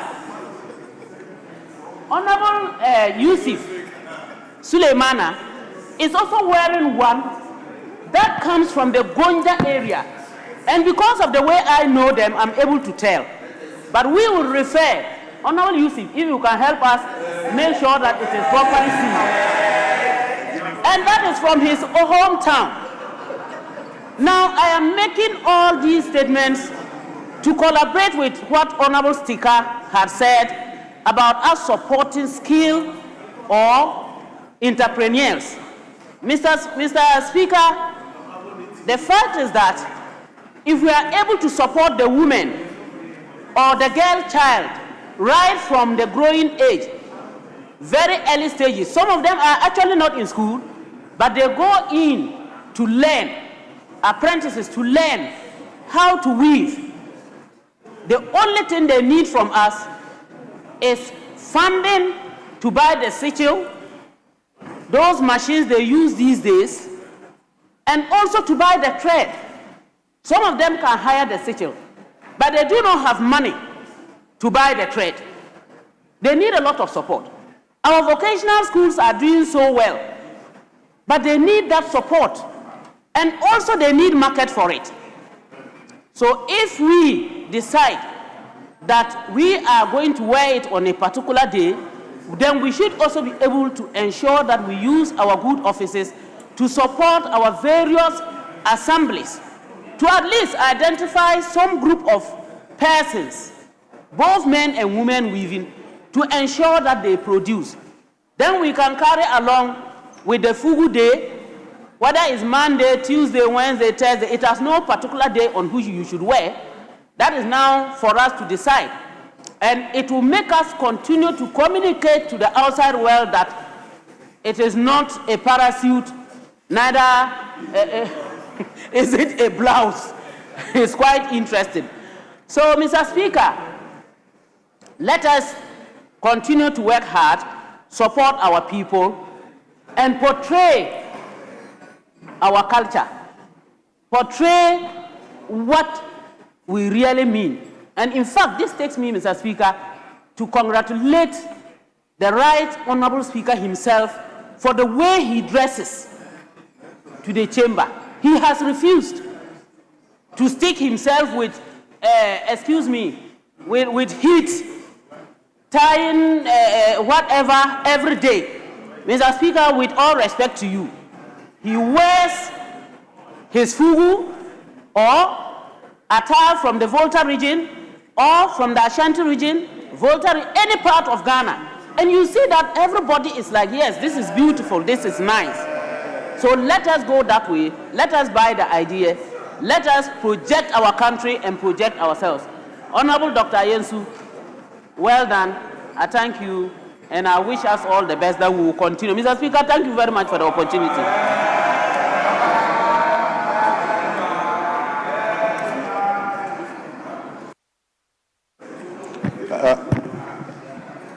I think statement time. The minority side, you have not spoken. Speaker, after the maker, it's only Honorable Anyimedu who spoke. Nobody from our leadership. And Mr. Speaker, Very well. You have the floor. Thank you. And let me also commend the maker of the statement for this important statement. Mr. Speaker, the president call is a call in the right direction. It's a rehash of what President Kufuor did. His trade minister, then through the president, had also declared Friday during the President Kufuor era for us to wear fugu as a form of identity. Mr. Speaker, the fugu or African wear, fugu specifically, it is originated from the northern region as a traditional wear. Mr. Speaker, it symbolizes authority, symbolizes respect and cultural identity. Mr. Speaker, we must know that there are ways and forms in which this fugu is worn, and we must be able to identify ourselves with it. For instance, the Member of Parliament for Pusiga, Honorable Ajia Ladi. I didn't say Honorable Baba again, it's withdrawn. Honorable Baba is withdrawn. Honorable Ladi. Women, this is the proper way for women to wear the fugu. You do it batakari in a form, the way she is dressed with your diku, and then you have it on your shoulder. Just like how the Member of Parliament for Salaga South, Honorable Zuera, is dressed. That is how it is properly worn. Mr. Speaker, the maker of the statement must know that next time as a woman, this is the proper way for it to be dressed as a woman. As a woman. Mr. Speaker.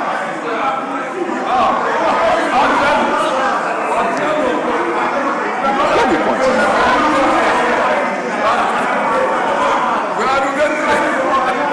Mr. Speaker.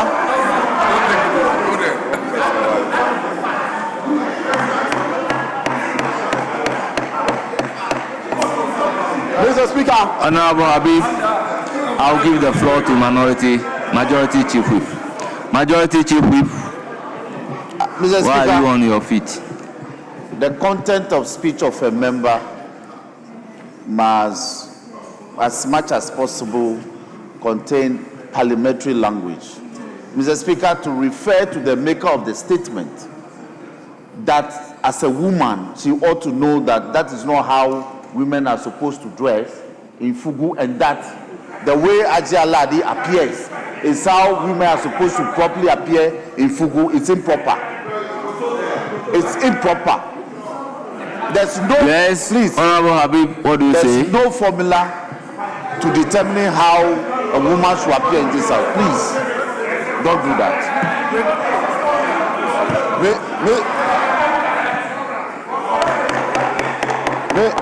Honorable members, please, what is wrong is wrong, Mr. Speaker, no matter where it is coming from. Mr. Speaker, So let's just accept and move forward. Mr. Speaker, he's in the majority chief whip interpretation of what I said is completely out of context. Mr. Speaker, I said that traditionally, what Honorable Ladi is wearing, traditionally, what Honorable Ladi is wearing is how women dress in the Fugu Honorable attire. Habib, you are right, but so long as you said as a woman, I mean, you know it is offensive. And once Speaker, it is offensive, Mr. you only Speaker, have I to am do the guided. needful. Mr. Speaker, I am guided. Mr. Speaker, I am guided. Allow him to talk. Why? If you allow him to talk, how is the speaker going to hear? Keep quiet and allow him to talk. Mr. Speaker, let me continue to make my point. I'm guided. Let's just withdraw that and proceed. Mr. Speaker, Mr. Speaker is withdrawn. But, Mr. Speaker, I am making this statement to be able to also give out a form of education on tradition. And when I make such statements, I will definitely not make a statement to insult her in any way. And I am saying traditionally, women dress like Honorable Zuera and Honorable Ladi. That was the point I was making. So, Mr. Speaker, I'll continue to make my point. And, Mr. Speaker, wearing Fugu.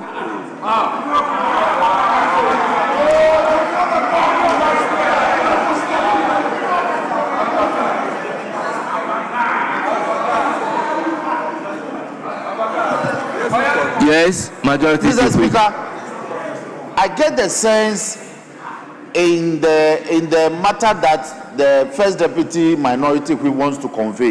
You can say that in our tradition, but you are situating your statement in context. Say that in our tradition, because the traditions vary. They vary. If they vary, there are women from some traditions in the north, they wear the batakari with shorts. With shorts. That is their tradition. So situate it in your tradition. Then you are clear to go. But if you say traditionally, you are mixing all the traditions. They are not the same. Please. Mr. Speaker, I'm guided. And Mr. Speaker, I'm guided. And Mr. Speaker, wearing Fugu are signifying authority, respect, and cultural identity. The same thing that wearing Fugu vary from tribe to tribe. And like my good friend, Honorable Gomado, the way he is dressed, a Dagomba like me cannot dress the way he is dressed because we don't wear the same color, the same smock and the hat. Definitely, it is allowed. Other tribes like Gonjas wear the same thing as he is dressed, but the Gombas don't wear the same color. And Mr. Speaker, and even wearing smock and the hat also signifies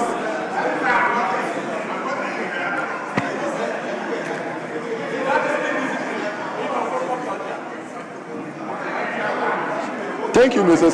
Speaker. Mr. Speaker, when you wear the smock with the hat,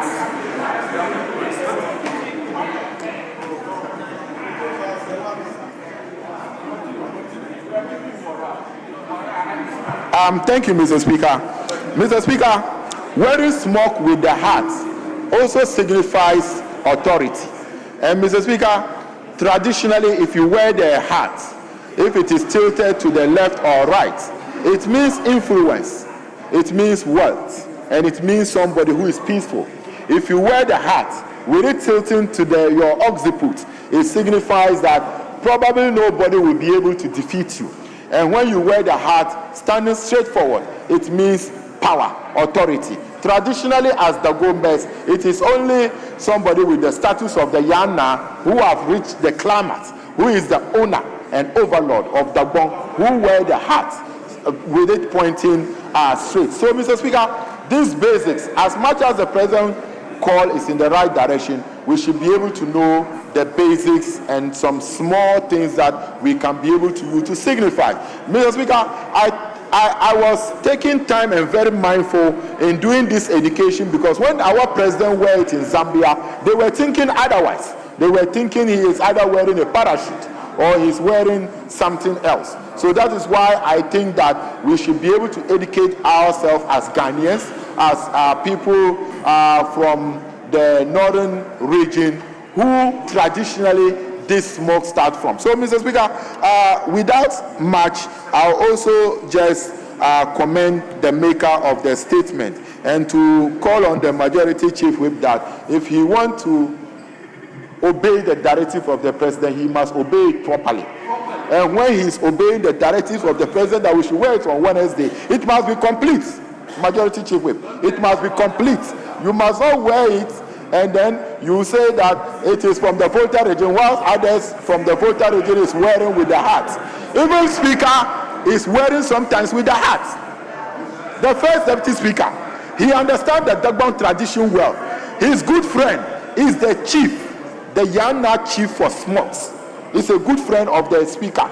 So when he dressed, or our first deputy speaker, you see that it is properly dressed. It brings out the tradition. It brings out Mr. Speaker, I won't be distracted without much. This is I support the maker of the statement, and I think we should obey it and always try to wear it on Wednesday. But probably after we have passed a lot of things, then we will be able to appreciate that this signifies and bring us out as Northerners. I thank you, Mr. Speaker. Members, it is good to wear made in Ghana clothes, fugu for that matter. Honourable members, there is no single traditional way of wearing fugu. Honourable members, some can wear the fugu batakari with 2 inner, 3 inner. Some will just wear without the inner. Honourable members, some believe that with the hat, if you turn it to your left, it means you are not married, you are available. And some also believe that when you turn it to the right, it means you are married, you are not available. So these things do not have a single meaning or a way of wearing the smoke. And it is not automatic that once you are in smoke, you have to wear the hat. It depends upon the way you want to dress. On this note, I want to thank the maker of the statement that every Wednesday we must do well to be in the fugu. All members, it is true. If an ewe or a is dressing in cloth, he will have to wear a shirt we call jumper. But when the Ashantis are wearing cloth, they don't wear the jumper. So there is no single traditional way of wearing the cloth. It varies from one place to another. And if you can watch, if Right Honorable Speaker want to dress in cloth in a way, you will see him wearing jumper before the cloth.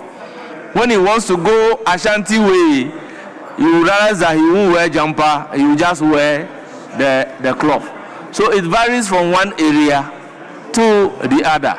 I thank the maker of the statement, and we must make it a habit that every Wednesday we all appear in our smock in order to promote Made in Ghana wear. Thank you very much. Honourable member, statement time is ended. We then move to item numbered 7, question time. The first question is standing in the name of Honorable Yao Gomado, Member of Parliament for Akan constituency, who will ask the road minister to take the designated seat, whilst the honorable member gets on his feet to pose the question. Mr. Speaker, thank you for the opportunity.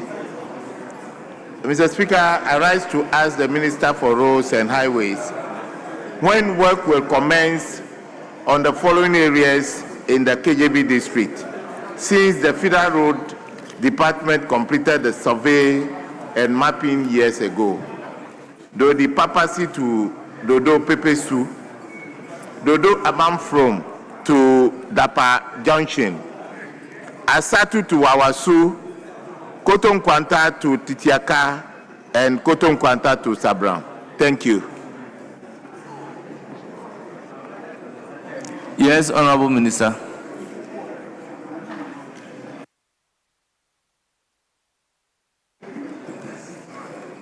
Mr. Speaker, the above named roads are all in the KJB district of the OT region. The above roads are feeder roads, all engineered in gravel surface, in poor surface condition. Mr. Speaker, there are no programs on this road currently. Engineering studies and other works have been carried out, and interventions will be carried out when funds become available. As Gakpe, that is here aware towards their program, I've given them 100,000. Mr. Speaker, I have no further question for the Minister. Thank you.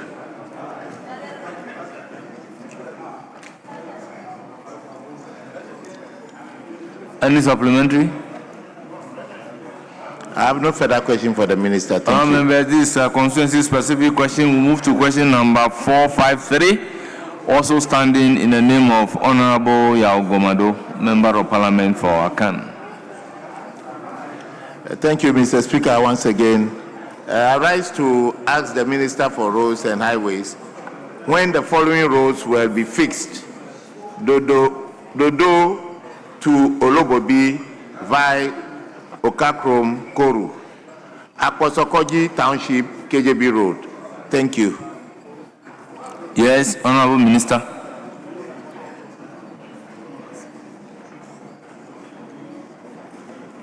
Mr. Speaker, the above mentioned roads are all in the KJB district of the OT region. Currently, there are no programs scheduled on these roads. However, Mr. Speaker, engineering studies and cost estimates will be carried out on these roads to determine the appropriate interventions, and works will begin when funds become available, Mr. Speaker. Yes, Honorable Member, any supplementary? No, Mr. Speaker, thank you. Honorable Member, this is also constituency specific. We move to question numbers 380, standing in the name of Maxwell Kwame Lukuto.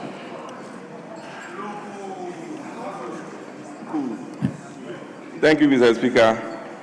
I rather will rely on Order 92 to withdraw this question. This question was asked far back in June last year, and between now and then, a lot of water has passed under the bridge. And so I would rather congratulate all members. Question accordingly withdrawn. We move to question number 381, also standing in the name of Maxwell Kwame Lukuto. Thank you, Mr. Speaker. Still rely on Order 92 to withdraw same question because a lot of work has been done Leave on the road granted. already. Question withdrawn. We move to question number 476, standing in the name of Kwabena Boati, Member of Parliament for Ejisu. Honourable Member, you have the floor. Thank you, Mr. Speaker. Mr. Speaker, I seek to ask the Minister for Roads and Highways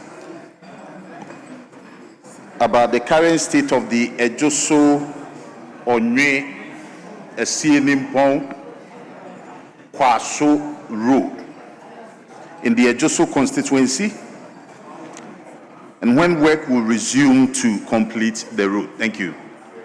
Yes, Honourable Minister.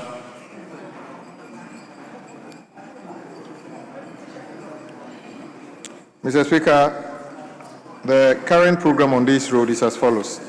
The Jisu Onwe Esien Pong Kwaso Road was awarded under contract titled Strengthening of Ejisu Kuntinansi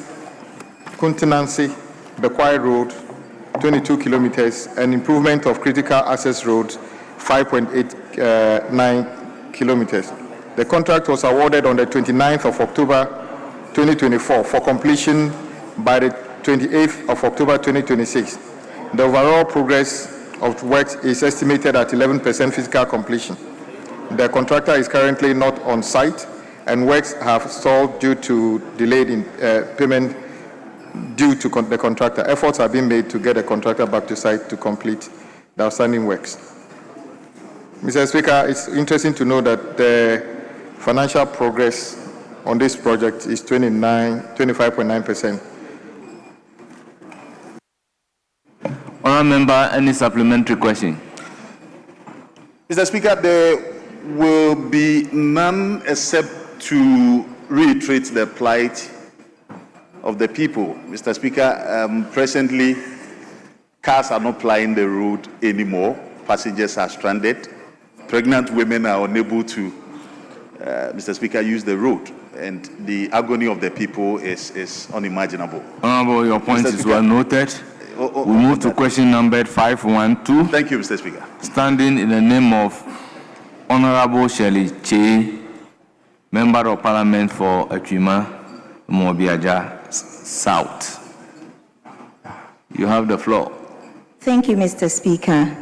I rise to ask the Minister for Roads and Highways. The current highways, when the construction of the following abandoned roads will be resumed and completed. The roads are Macro Agogo Road, Agogo Chedia Road, and Supreme Savior Canaan Road. Yes, Honourable Minister.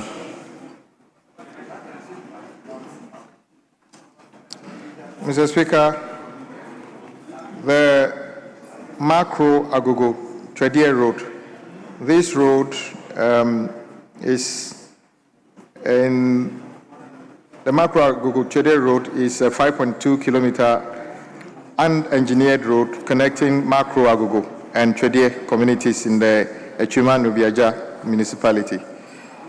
It starts from Abuakwa Nkawie Road and ends on the Chedia Trabom Road.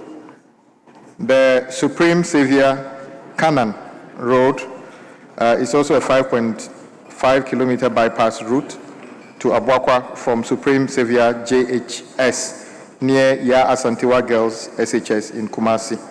The route traverses mostly residential properties and schools with 2 streams crossing points. Current program. There is currently no program for the following roads under Department of Urban Roads.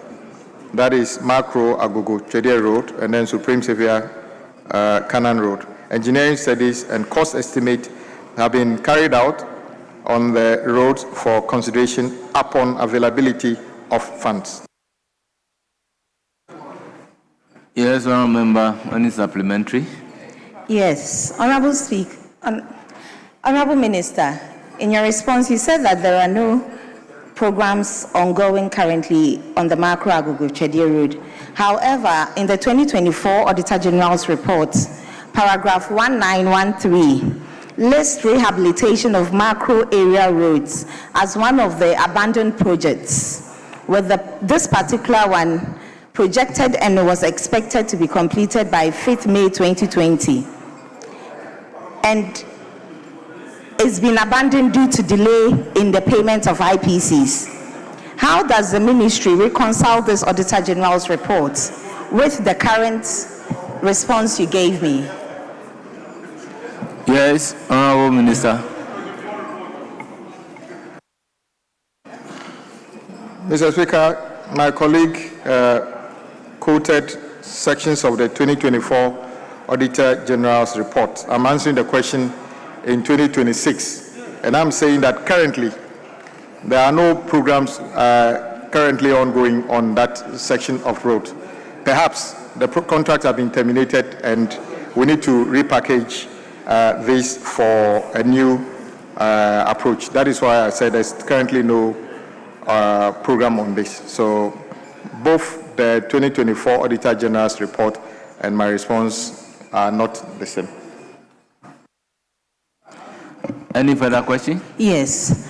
Okay, Please so do. the report recommended that all abandoned projects should be completed before new ones are awarded. So if mine is part of that abandoned project, can you please let me know if you are repackaging for a re-award?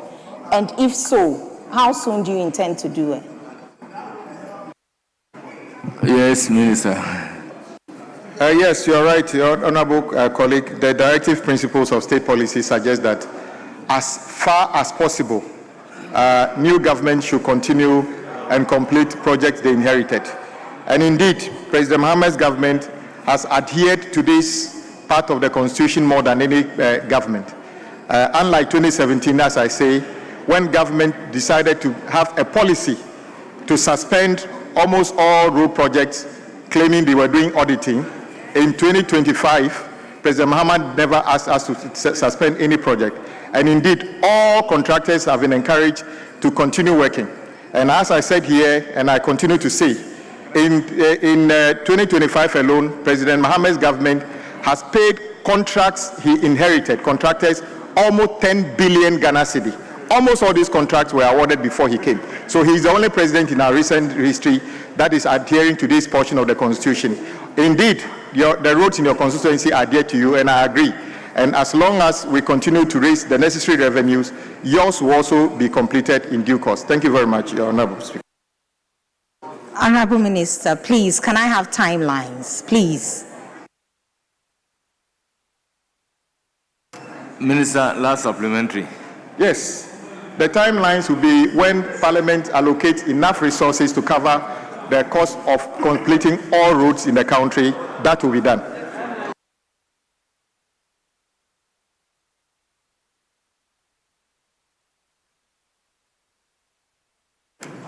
Honourable members, let's move to question number 517, also standing in the name of Shirley Che, Member of Parliament for Echimam Obiaja South. Honourable member, you have the floor. Thank you, Right Honorable Speaker. I stand to ask the Minister for Roads and Highways when the construction of the following abandoned roads will be resumed and completed: the Brosanko Junction to Brosanko Road, Ekriapim Junction to Ekriapim Road. Thank you. Yes, Honourable Minister.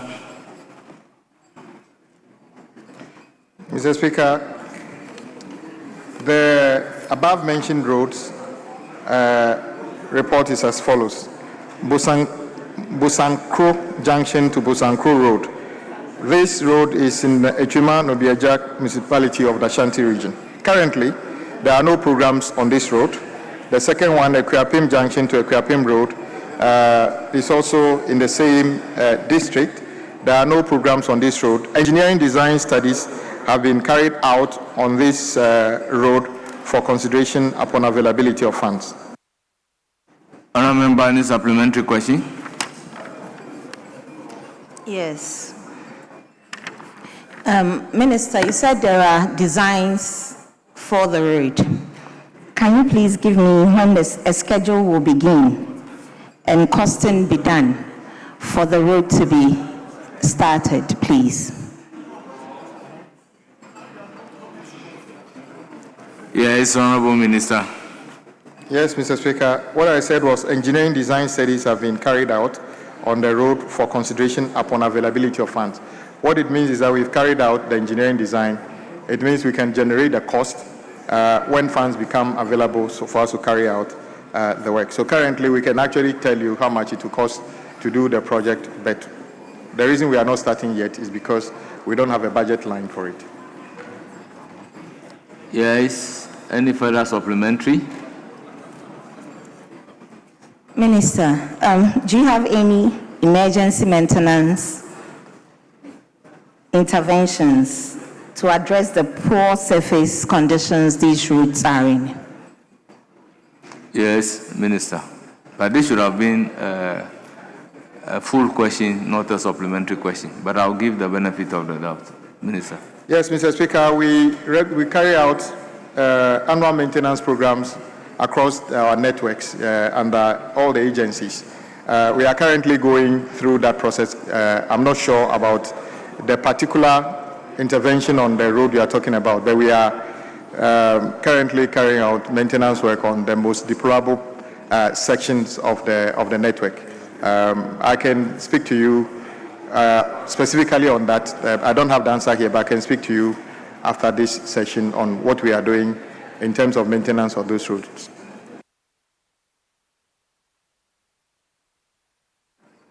Members, let's move to question number 515. Standing in the name of Charles Forson, Member of Parliament for Tama Central. You have the floor. Thank you. Thank you, Mr. Speaker. Mr. Speaker, I rise to ask the Minister for Roads and Highways when the contractor for the Community 9 Light Industrial Area Road Network will return to site. Thank you. Yes, Honorable Minister.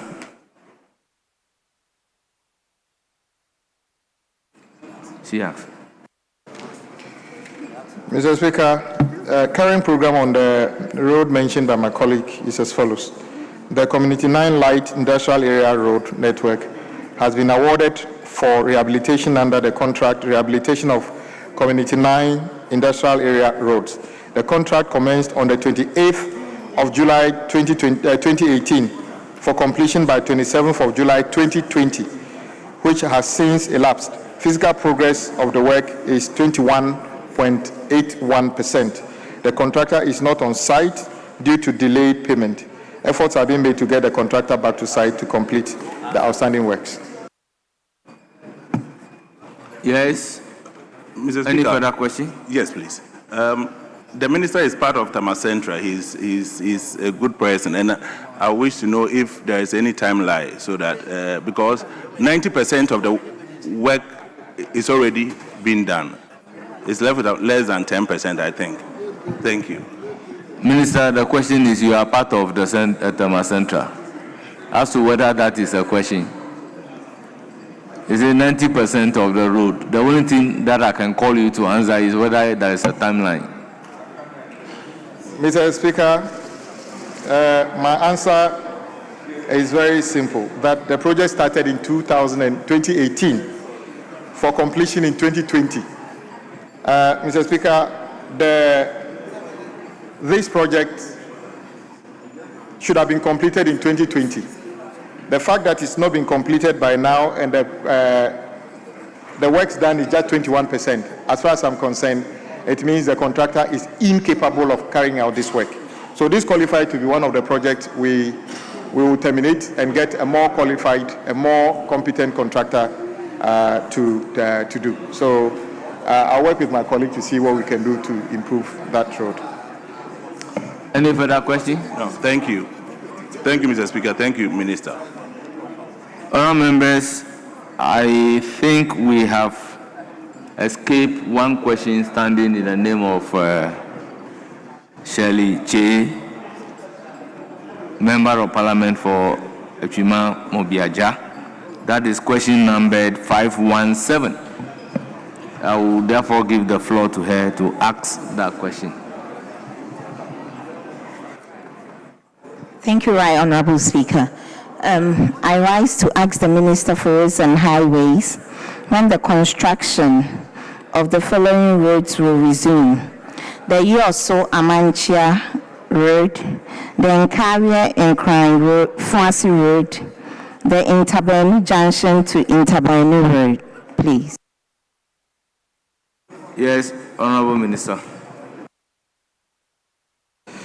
Mr. Speaker, the current program on the Yoso Amachia Road is as follows.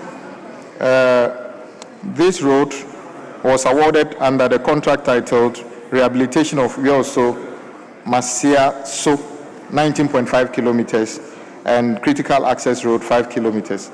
The contract was awarded on the 28th of June 2024 for completion by 29th of June 2026. The contractor is currently not on site and works have stalled due to delay in payment for works done. Efforts are being made to get the contractor back to site to complete outstanding works. And then, Mr. Speaker, on the Nkawie, the second one, Nkawie, Kuma, Nkra, Fiaso Road, was awarded under the contract titled Upgrading of Nkawie, Kuma, Nkran, Fwasi, Feeder Road, 17 kilometers. The contract commenced on the 10th of December 2020 for completion by 9th of June 2022 and was later revised to 5th of November 2023. The overall progress of works is estimated at 10%. The contractor is currently not on site and works have stalled due to delay in payment for works done and unpaid for. Efforts are being made to get the contractor to site to complete the outstanding work. With regard to Intabanu Junction to Intabanu Feeder Road, this was also awarded. It's a 12-kilometer road awarded on the 23rd of December 2024 for completion on the 10th of August 2026. Due to a force majeure, the contractor was unable to mobilize to site as expected. The contractor is currently mobilizing to site for after warning letters were issued. Yes, Honourable Member, you may ask supplementary question. Thank you, Minister. You cited delays in payment as the reason for delay. For the Nkaria Yoso Amanchia Road and Nkaria Fwasi Road, you cited delay in payment for the work done for the reason the contractor has abandoned site. I would like to know when the last payment was made and how much remains outstanding. Yes, Minister, if you have the detail. Mr. Speaker, the contract sum is 29 million Ghana cedi for the Nkawie Nkran Fwasi Road. Works certified is just 2.6 million. Mr. Speaker, it tells me if a project is 29 million and you work only 2 million, and now because 2 million was not paid and you stop work, it presupposes that contractor does not have capacity to work, because that is too small an amount to spend on a project and stop work. You haven't even done much of the work. So, Mr. Speaker, I can give you the details of the contractor. It's called Measures Nata Construction Limited. And then the second one is also Measures Kofi Job. And this particular one, the contract sum is 307,888,461 Ghana cedis and 46 pesos. This one, the work physical progress is just 6%, and there's no record of a certificate being raised for this job. Thank you, Mr. Speaker. Any further question? What steps is the ministry taking to ensure that these contractors actually stick to their contractual obligations and go back to site, please? Yes, Minister. Mr. Speaker, we regularly do periodic update of the project portfolios of the various contractors, and whenever they are falling behind schedule, we draw their attention. If they fail to hit to verbal warnings, we write to them officially. But Mr. Speaker, the truth is that majority of road contractors suspended work prior to 2024 election, more than 90%, simply because they raised certificates in excess of 40 billion Ghana cedi and they were not being paid. That is why I said that it is a very good reason for President Mahama to have tried to pay almost 10 billion out of that 40 billion, which has never happened before. Hopefully, they should encourage other contractors who are yet to be paid to go back to site and continue to work whilst we find resources to pay the rest. So it's unfortunate that indeed contractors risk, take loans and do projects and are compelled to be servicing loans and cannot tell when their certificates are going to be paid. It is a very difficult one for them. So, but despite this, Mr. Speaker, many contractors still risk and continue to be on site, at least to make the terrible sections motorable for the public, and we appreciate those contractors, and we will continue to work to make sure that we pay the bills we owe them so that they can complete these projects for the benefit of our people. Thank you, Mr. Speaker. Yes, Honourable Member. Honourable Minister, have the ministry considered terminating and re-awarding these contracts if the contractor fails to remobilize? Yes, Honourable Minister. Mr. Speaker, I always terminate projects based on the provisions in the contract to avoid judgment debt. So there are steps we needed to take to be able to make sure that you are acting lawfully within every contract. So whenever we exhaust all those provisions in the contract, the obvious thing is to terminate. But I cannot unilaterally terminate a contract if it's obviously an affront to the provisions of the specific contract. Honourable members, this is a consensus-specific question, and question time is ended. I use the opportunity to thank the Minister for appearing before the House. Honourable Minister, And Honourable Speaker, please. You have exhausted your supplementary questions. Please, I am counting. You have asked 3 supplementary questions, and question time is ended. Honourable Minister, thank you very much for attending upon the House and responding to your questions. Yes, Majority Chief Whip. Speaker, we want to take the business listed under item number 13, Speaker. But before that, I want to pray you to lay 2 reports of a committee on constitutional and legal affairs. That's item number 8C, Roman numerals III, Mr. Speaker. That's page 4. Honourable members, at commencement of public business, presentation of papers, item, yes. Speaker, we are not opposed to the laying of those papers, but except to remind my good friend that we have businesses scheduled on the order paper that have been on the order paper for a very long time. I'm just bringing it to your notice. For instance, item 9, it's been on the order paper for a very long time. Item 13, the House Committee report. Item 12. And you are the chair of this committee. Members are interested in... No, yes, but you see, it's been lying on the order paper for a very long time. Roxanne, let's... So I don't know what you say to that. Because if we are not ready to take this business, I'm not a litigant, you know it. Because my concern is, if we are not, Speaker, can you in listen? this case, he is not even applying to vary the order of business. He's going in a chronological order. So wait, when it gets to that item and is varying the business, then you have a cause to complain. We move from 5 to 6, from 6 to 7, 7, we are now at 8. So we got to take a cue. Very well. Our members has indicated that commencement of public business presentation of papers. Item numbered 8A. Speaker.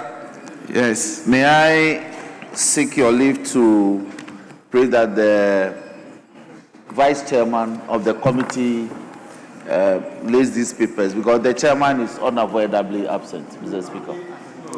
The item numbered 8A is standing in the name of the Minister of State in charge of government communications. Speaker, Speaker, we pray that the Minister for Roads and Highways do this on behalf of the Minister in charge of government communications, Mr. Speaker. And I know that my brother is not opposed at all, Mr. Speaker. I am not opposed, but I'll ask you some questions. When you set me up against the road minister, you don't want my road to be done. Yes, but I will ignore you. Honorable, as a member of parliament, there is a procedure to follow in asking a member a question. Exactly, Speaker. He must do that. The question must first be admitted. Where is the Minister for Government Communication? Where is he? He's a member of parliament. Where is he? And in mounting your application, you should be telling the speaker where the minister is. The road minister, we don't have any problem with him. Don't turn me against the road minister. Tell us where the minister is. Mr. Speaker, I indicated that there was an emergency cabinet meeting today. They have just done, but of course,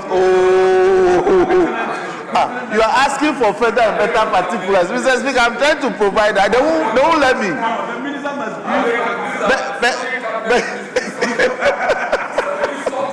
Honorable Ahmed, what you are doing is not done. When you get up, you need to catch the eye of the speaker before you begin to talk. Mr. Speaker, please, Mr. Speaker, the government is preparing a major response to the cocoa issues, and so an emergency cabinet meeting was set. The Minister of Finance will be briefing the nation shortly, so some communication will have to be prepared in that regard. And so the Minister in charge of government communication is, as a result of that, not here. No, you are asking for better particulars. I'm providing. So, Speaker, with your leave, we pray that the Minister for Roads and Highways will do this on his behalf. Honorable Jerry Ahmed. Speaker, thank you. We are not opposed to the application, save that we have to make it very clear to the Chief Whip. These are very solid cabinet ministers sitting in this chamber. Yes. They have never taken parliamentary tasks for granted. Yes. Ever present, ever faithful, ever supportive. You are always borrowing ministers to come and take some lay papers on behalf of other ministers. Are they not cabinet ministers? And then you are even coming to talk about cocoa. When we know that the chief executive takes a new chair covered by plastic to go into the cocoa farm. Is that the way he's intending to resolve the cocoa issues? Speaker, we are minded. We are very much minded. We are not opposed. Yes, Minister for Roads and Highways. Annual statement by the Audit Committee of the Right to Information Commission for the year 2024. Honourable members, the statement has been duly presented and it is referred to the Committee on Constitutional and Legal Affairs Committee for consideration and reports. Item numbered 8B by the Chairman of the Committee. Speaker, item number 8B is not ready. So I pray that we go to item number 8C, Mr. Speaker. Very well. Item numbered 8C by the chairman of the committee.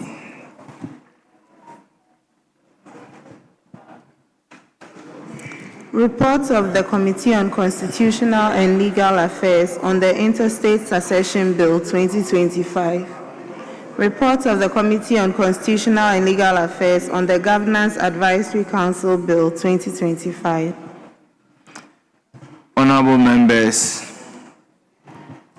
the items numbered 8C, I and II at page 4 of today's order paper has been duly presented, and they are for distribution to honorable members.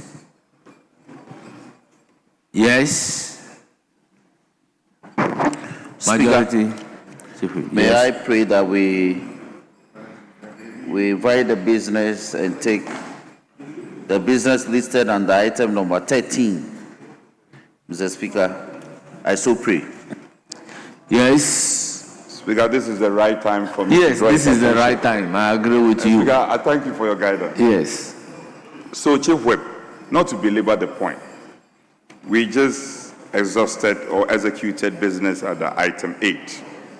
Reasonably, we should be proceeding to item 9, then 10, and so on and so forth. You are jumping all the way to 13. Now, 9 is a very important business. As you all do know, Parliament has spent a lot of resources on this project.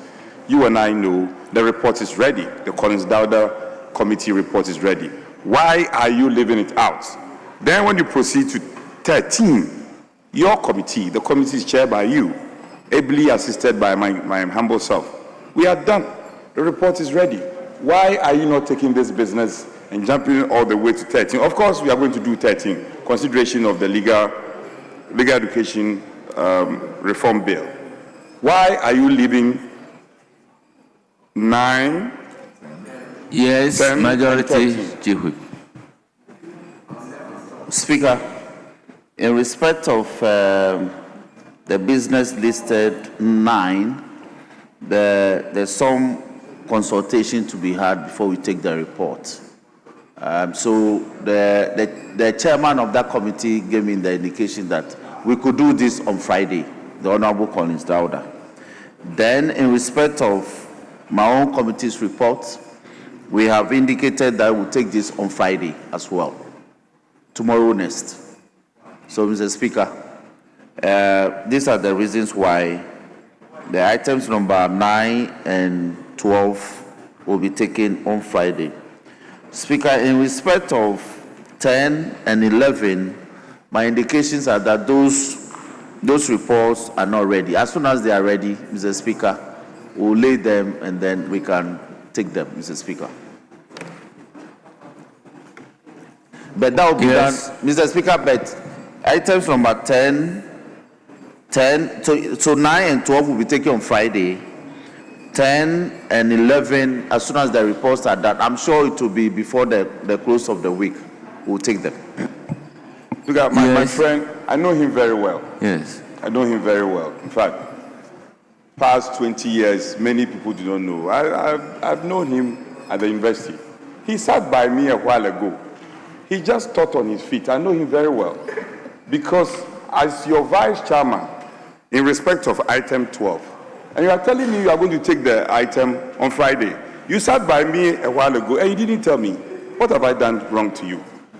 Speaker, can you imagine as a vice chairman, I am not aware the business will be taken on Friday. I advise you as the whips to settle it out of the chamber. Yes, Speaker, but I need to tell him in the face. You resolve it out of the chamber. Well.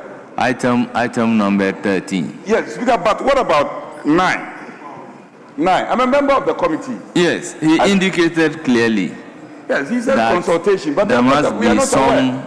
Consultations. And honorable members, let's bear in mind that establishment of pension scheme for members of parliament goes beyond just moving a motion. This is the first time ever we are going to establish a pension scheme for members of parliament. this has been non-existent.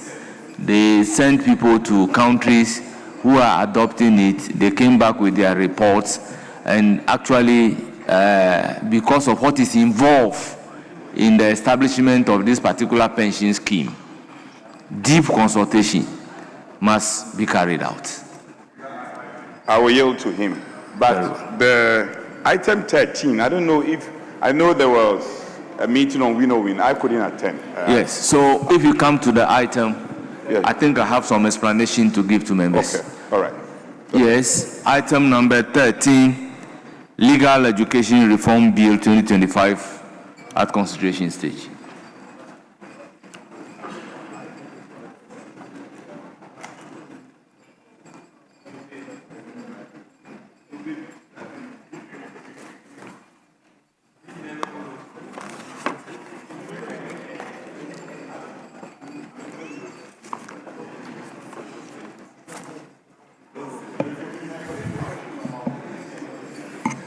Our members, whilst item 13, Legal Education Reform Bill 2025 is at consideration stage, I will want to bring it to the fore that I refer this particular bill to the winnowing committee, having regard to the numerous amendments that were filed by the committee as well as the members of the House. And I urge members of the House to join the winnowing committee to fine-tune the bill and report to the House.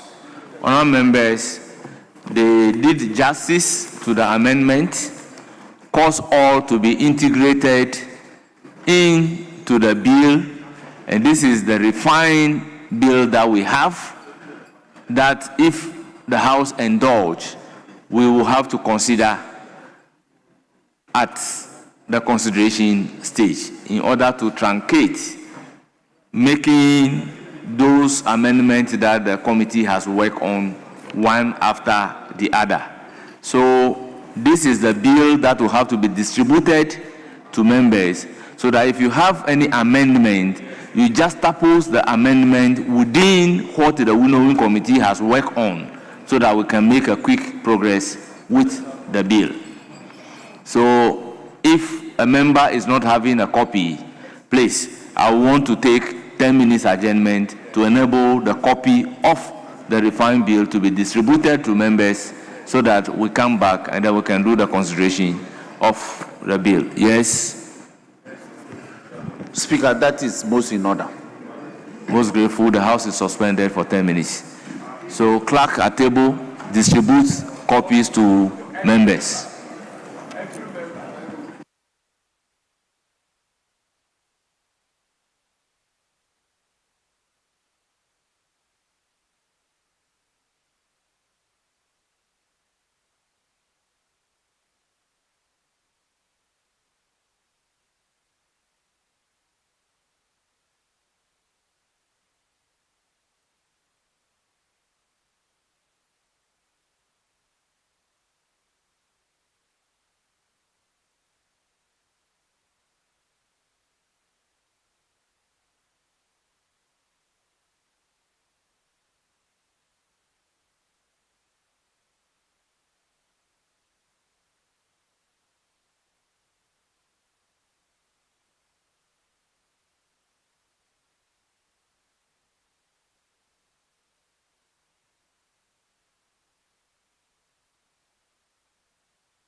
Individual and community, tribal interpretation. So if you want to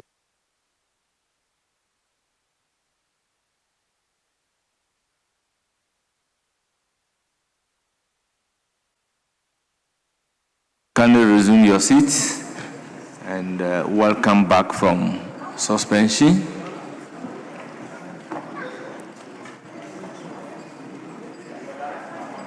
Honourable members, kindly resume your seats. Honourable members, the consideration stage of a bill is very important. Two concerns were raised during the suspension. The first one is some members do not have the refined bill. The second concern is that they just got the refined bill. So it will be proper for us to discontinue the consideration of the bill today so that we can do so tomorrow to enable members to take a critical look at the work of the winnowing committee so that those who do not have a copy would also take a copy and then we can do justice to the bill tomorrow. Members, are you agreeable to this? Yes, so such being the case, we temporarily suspend the consideration of the bill. So, Marshal, come and do justice, and then let's take other businesses, if any.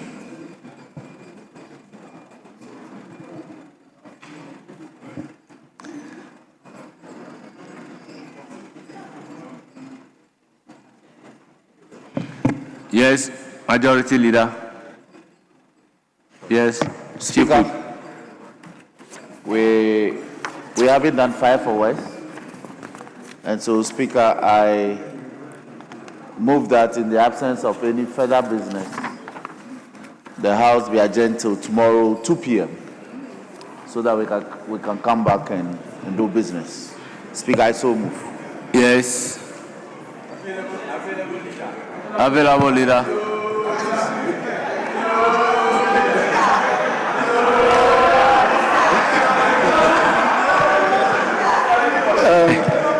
Are you calling yourself leader in absence of Avenue?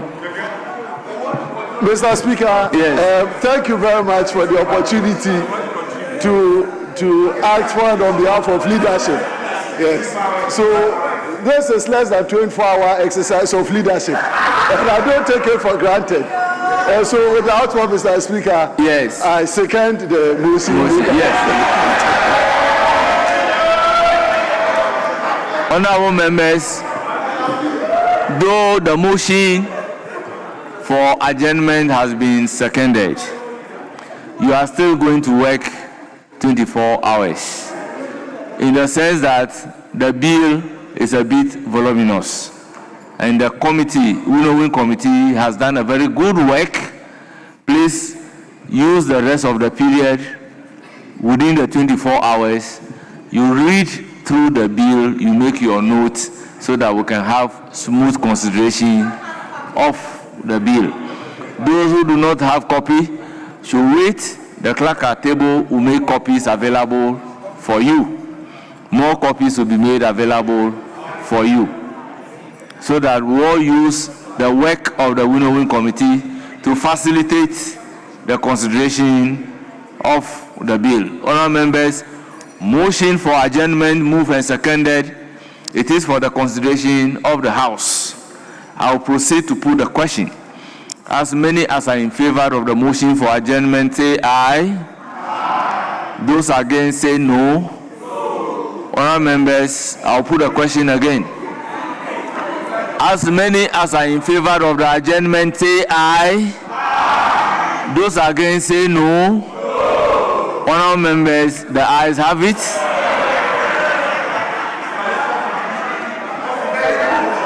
The House is accordingly adjourned till Thursday, the 12th day of February, 2026, at 2 o'clock in the afternoon. Thank you very much.